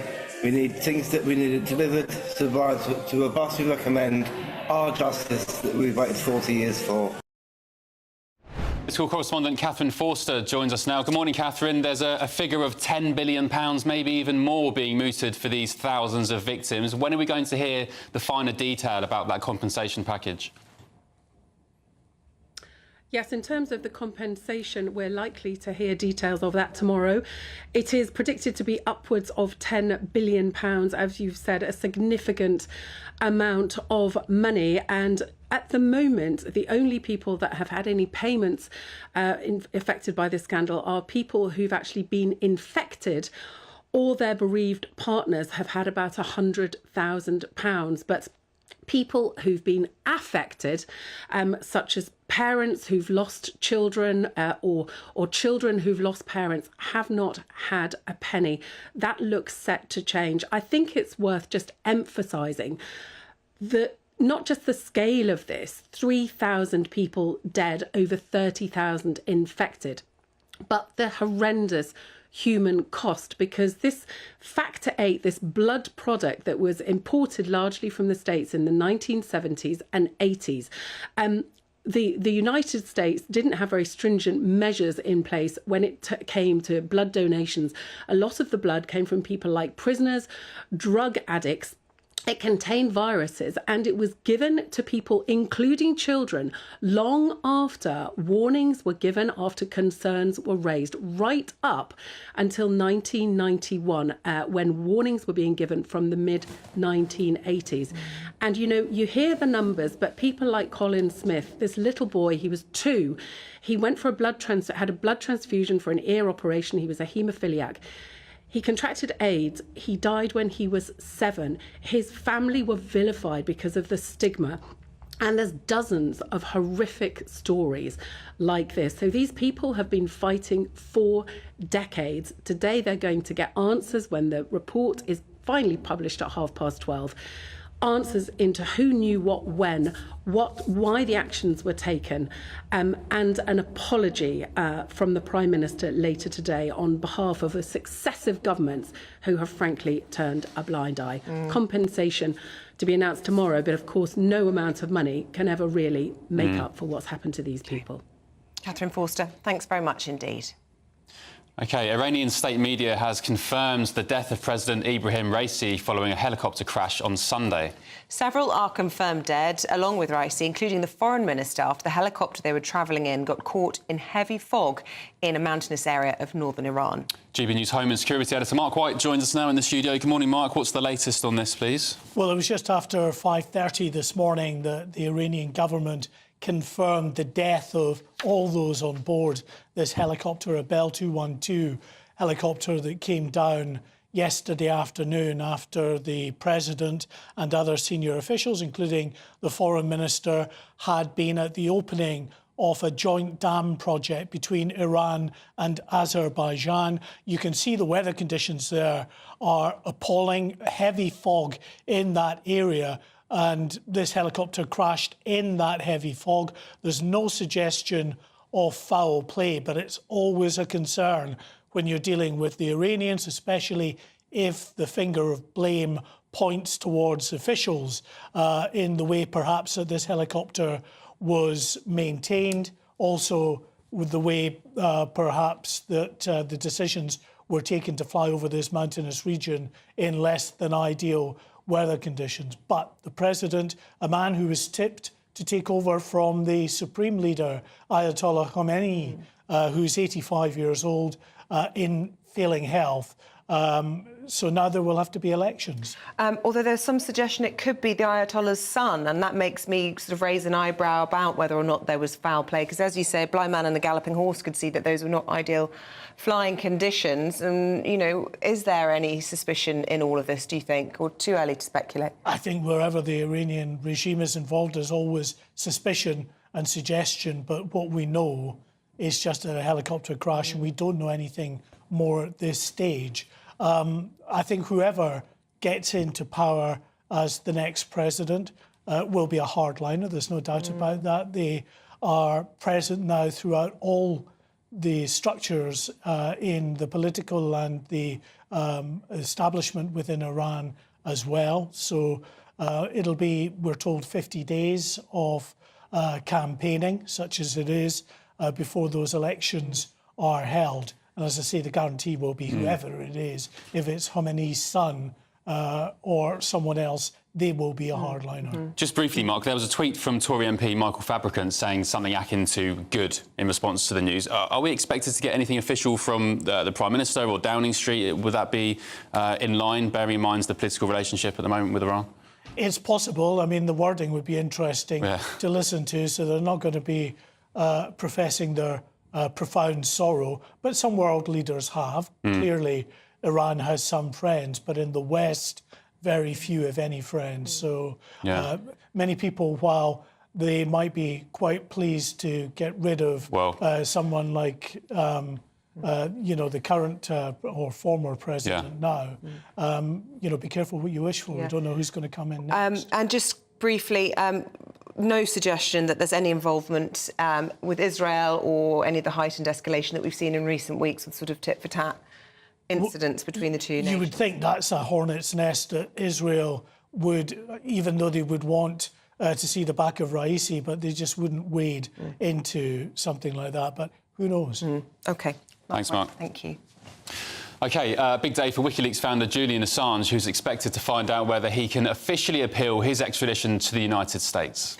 Back in March, the High Court said Assange could launch a new bid to stay in the UK if the US failed to provide assurances that he would be fairly treated. Earlier, we spoke to Gabriel Shipton, who's Julian Assange's brother. Well, I mean, he's fighting on, he's hanging in there. I'm always amazed that he's able to, keep going in this situation after 13 years of detainment. I was thinking, my daughter's 10 years old and she's only ever known Julian detained one way or another. Wow. Well, we can see the crowds have been gathering outside the High Court all morning, Ray. Lots of people very interested in this case, culmination of 13 years. Just bring us up to speed on what the High Court want to see in terms of certain assurances from the United States and what is likely to happen if indeed they decide he can be extradited to the US.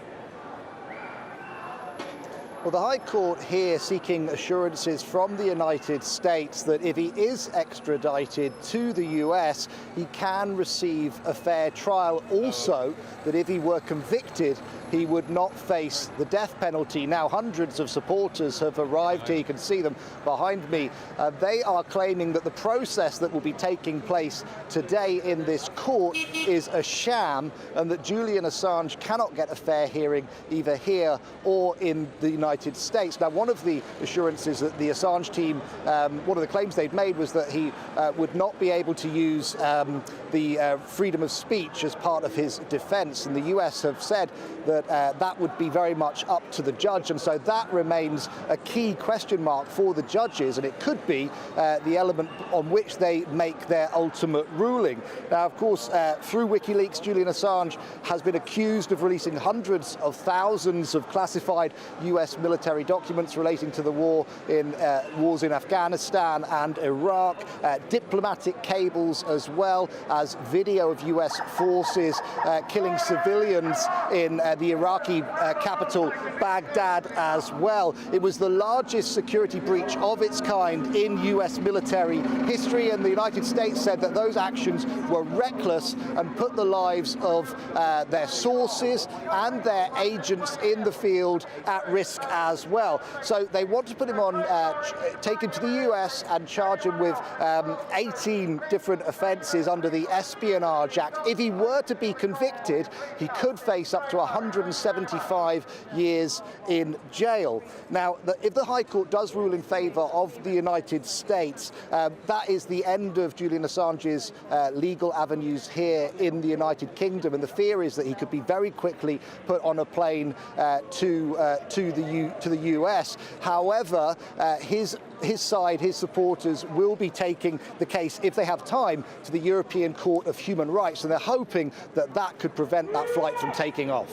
Hey, Ray, thank you very much. Keep us posted just as soon as you hear anything on that decision today. A big day. Yeah, and as I said earlier, interesting to see what Donald Trump will do if and when he's re-elected. Will he pardon Julian Assange, Edward Snowden?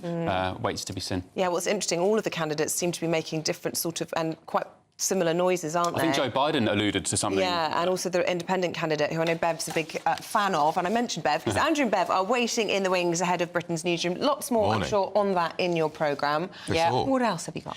Well, we're talking to Sharon Davis, whose mother was one of the victims of the contaminated blood scandal. I did not know that. Olympic silver medalist. We hear her campaigning about so many other issues, but she'll be a very important voice in this debate. And we're talking to her a little later in the programme. Assange obviously is breaking in our time. It's going to be huge. Yeah, absolutely. And also, how many stalking complaints have gone up since this Baby Reindeer Netflix series? We haven't seen it. I'm very familiar with it. I feel like I've read a lot about it. I've seen a huge amount of clips about it.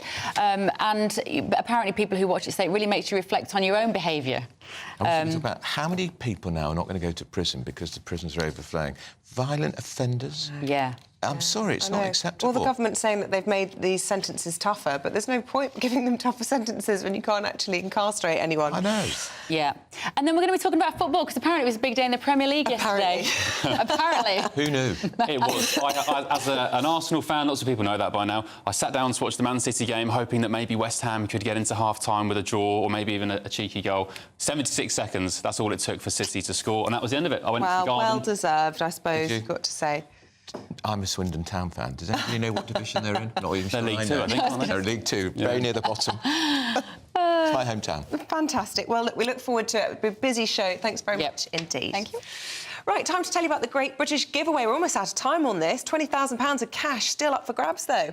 What would you spend it on? A dream holiday, get the garden done, or perhaps treat your friends, family or colleagues? Yeah, Isabel? make sure you hurry, because... Is that a hint? I'm not allowed to enter. Of course, if I had to spare 20 grand, I would buy you something. Time's ticking, though. Here's how you could make this yours. It's the biggest cash prize we've given away to date. An incredible £20,000 that you could use however you like. And because it's totally tax-free, every single penny will be in your bank account to do whatever you like with. £20,000 in tax-free cash really could be yours this summer. Hurry, you've got to be in it to win it. For another chance to win £20,000 in tax-free cash, text WIN to 63232. Text costs £2 plus one standard network rate message. Or post your name and number to GB05, PO Box 8690, Derby DE1 9TT. UK only. Entrance must be 18 or over. Lines close at 5 p.m. on the 31st of May. Full terms and privacy notice at gbnews.com/win. Please check the closing time if listening or watching on demand. Good luck. Of course, you're quite right. We can't enter that, but you can buy me a coffee or lunch if you fancy. Oh, OK, yeah, of course. I'll sandwich? That, no problem. Yes, I know. Well, you like a baguette, so I'm sure I can stretch baguette, to that. Please. Stay with us, still to come. How the Girls Aloud reunion is honouring the late Sarah Harding. We have all that and all the latest from Cannes straight after this. I'm Patrick Christie's. Every weeknight from 9, I bring you 2 hours of unmissable, explosive debate and headline-grabbing interviews. What impact has that had? We got death threats and the bomb threats on. Our job is to do what's in the best interest of our country. You made my argument for me. My guests and I tackle the issues that really matter, with a sharp take on every story. I'm hearing it up and down the country. That was a beginning, not an end. Patrick Christie's tonight from 9 p.m. only on GB News, Britain's news channel.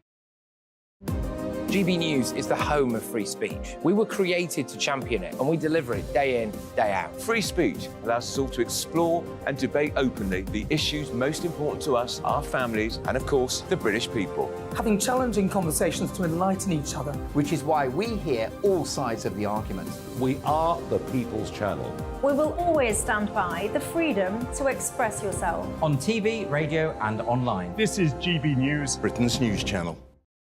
Friday night live with Mark Dolan from 8 p.m.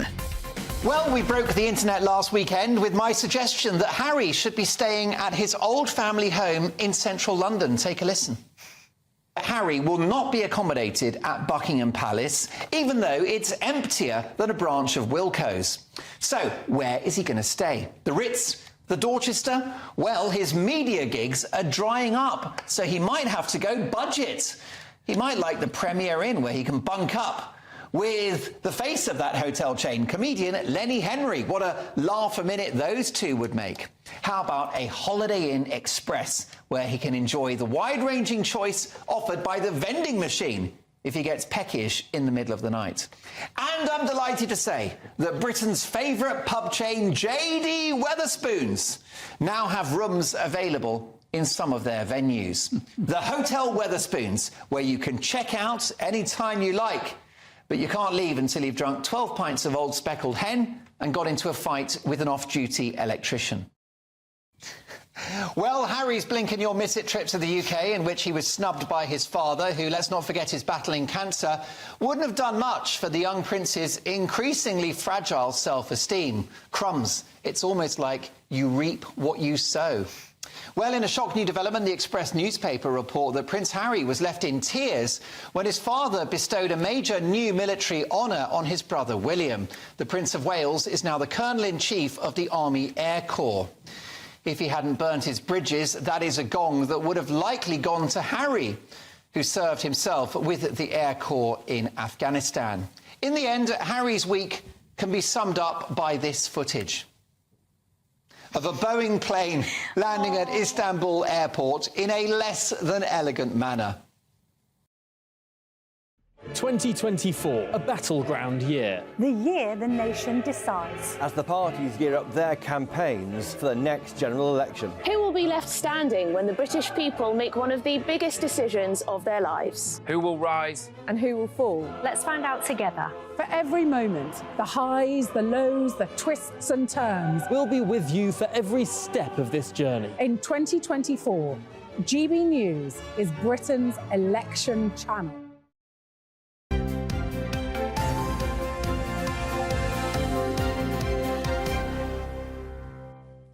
It's 9:19. Sorry. I was just going to say, we're going to cruise out of the programme very nicely now with a bit of showbiz news. Yes, and I love this story. So, Sting, the singer, his son has officially joined the police. But not his band. We're talking the Met Police. Yeah, that's exactly what I thought when I saw the headline. I was like, oh, wow, this is like breaking showbiz news. But you're right, he's actually joined the police force. It looks like he'll be on a starting salary of 36,000. And, you know, I think it's sometimes nice that children don't follow their parents' footsteps if they are in the music industry. I think it's nice sometimes that they have a dream. Apparently it was his dream job to go and be in the police, and his dad's really proud, and, you know, good on him. I think that's a nice story. I was at university, actually, with his daughter, Fuchsia Sumner. She lived in the house opposite me in Highbury Villas. Right. And we would always see her out and about in the club and, you know, all the sort of hot spots in Bristol. We would always be like, Sting's What's she doing now, do you know?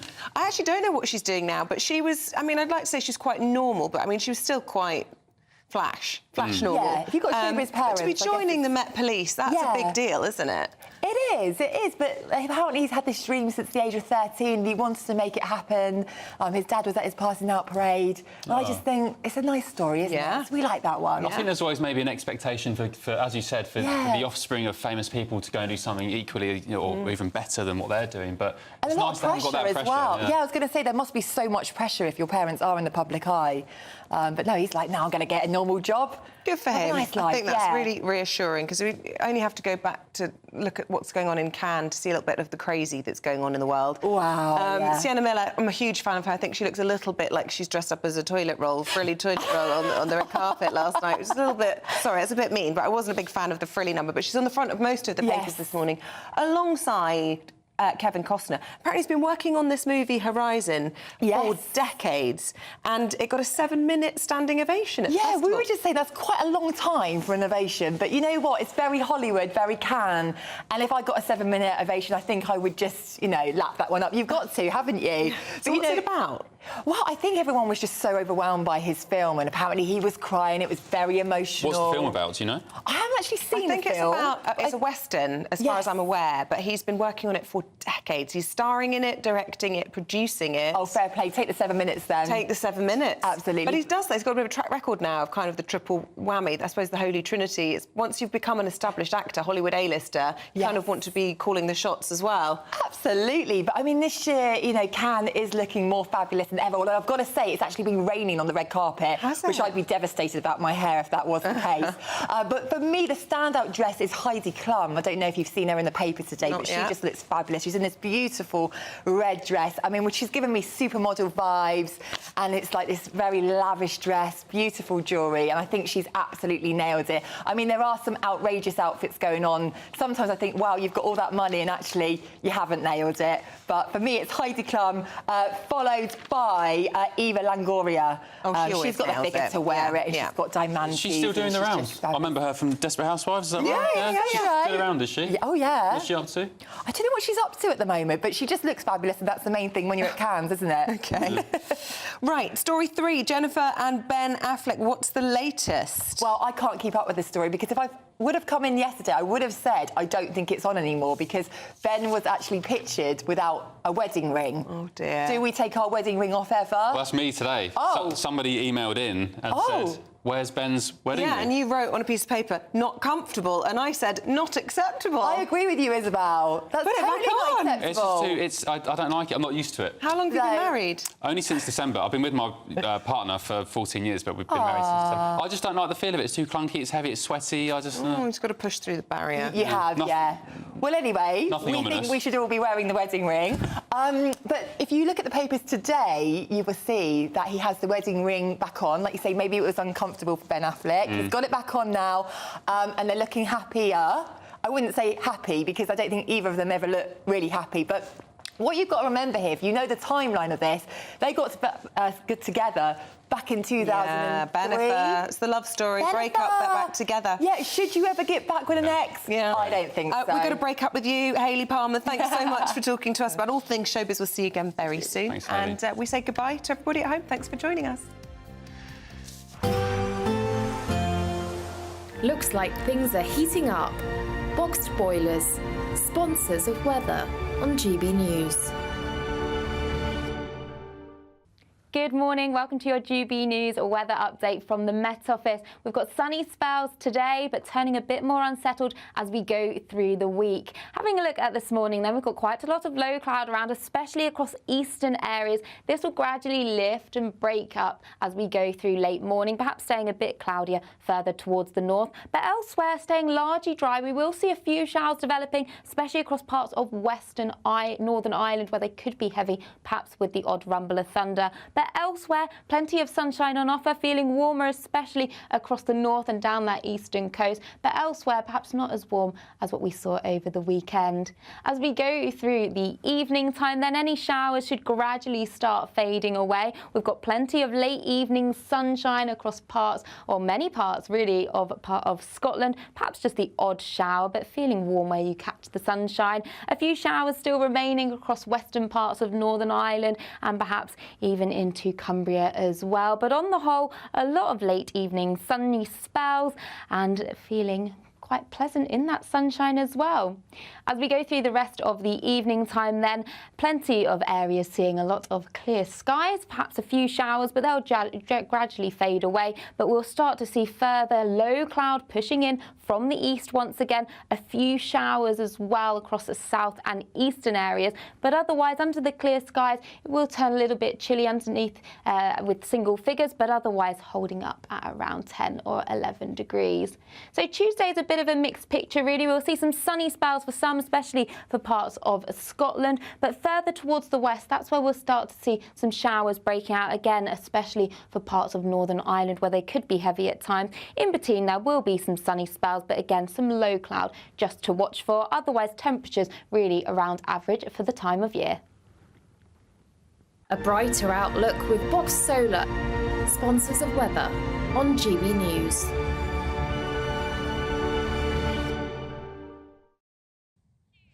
Morning. Very good morning. A huge morning for free speech, arguably. Julian Assange judgment, whether he'll be extradited to America at 10:30. Talking to Sharon Davis, who lost her own mother to the contaminated blood, which is the big scandal, the public report today. We're talking to the former Lord Chancellor about should there be experiments on animals? What, experiment on humans instead? Yeah, and also the treatment of the elderly during the pandemic. Don't go anywhere. Good afternoon, Britain. Good afternoon, Britain. Weekdays from midday, we bring you the most compelling stories from across the United Kingdom. And why it matters to you. From your doorstep to our inbox. That's right, we want to hear from you. Good afternoon, Britain. Only on GB News, the People's Channel, Britain's news channel. The latest GB News travel. Good morning, I'm Russell Holding. In North Yorkshire, the A64 is blocked westbound by an accident at the Grimston Bar interchange in York. There are queues from the Hot Grove roundabout with long delays too. As you divert, now buses replace trains on Merseyside between West Kirby and Hoylake after a derailment. On the M25 from Essex into Hertfordshire, there are long anti-clockwise delays from junction 27 for the M11 past 25 for the A10 because of roadworks. The M25 in Kent is blocked where a car caught fire clockwise at junction 3 for the M20 with queues back over the QE2 bridge and into Essex. On the M20 in Kent, there's a lane closed westbound at junction 5 at Aylesford after an accident causing queues, and in Dorset the A350 is closed over the Twin Sails Bridge in Poole for repairs. That's the latest. You can stay up to date throughout the day by visiting our website gbnews.com. This is GB News, Britain's news channel. So Meghan's launched her new lifestyle range, starting with jams. And It's called American Riviera Orchard. Apparently, it's been made by organic fruits grown in Meghan and Harry's Montecito gardens. If we can believe it, I reserve an air of scepticism. But she sent out 50 jars of this jam to influencers and celebrity friends in the hope of trying to boost some sales to her products. But it's ended up winning for King Charles because fans have gone to Highgrove website and King Charles's jam has sold out. So why did they go? Has gone through the roof. Why did they go to the Highgrove website? Well, I think it's a bit of a blow against Meghan because they're saying we don't want your jam. We're going to go and get the king. So it just shows how popular the king is. This is what she's always wanted. Her dream has been to be like this Gwyneth Paltrow style lifestyle guru. She's always loved Gwyneth's website Goop. When she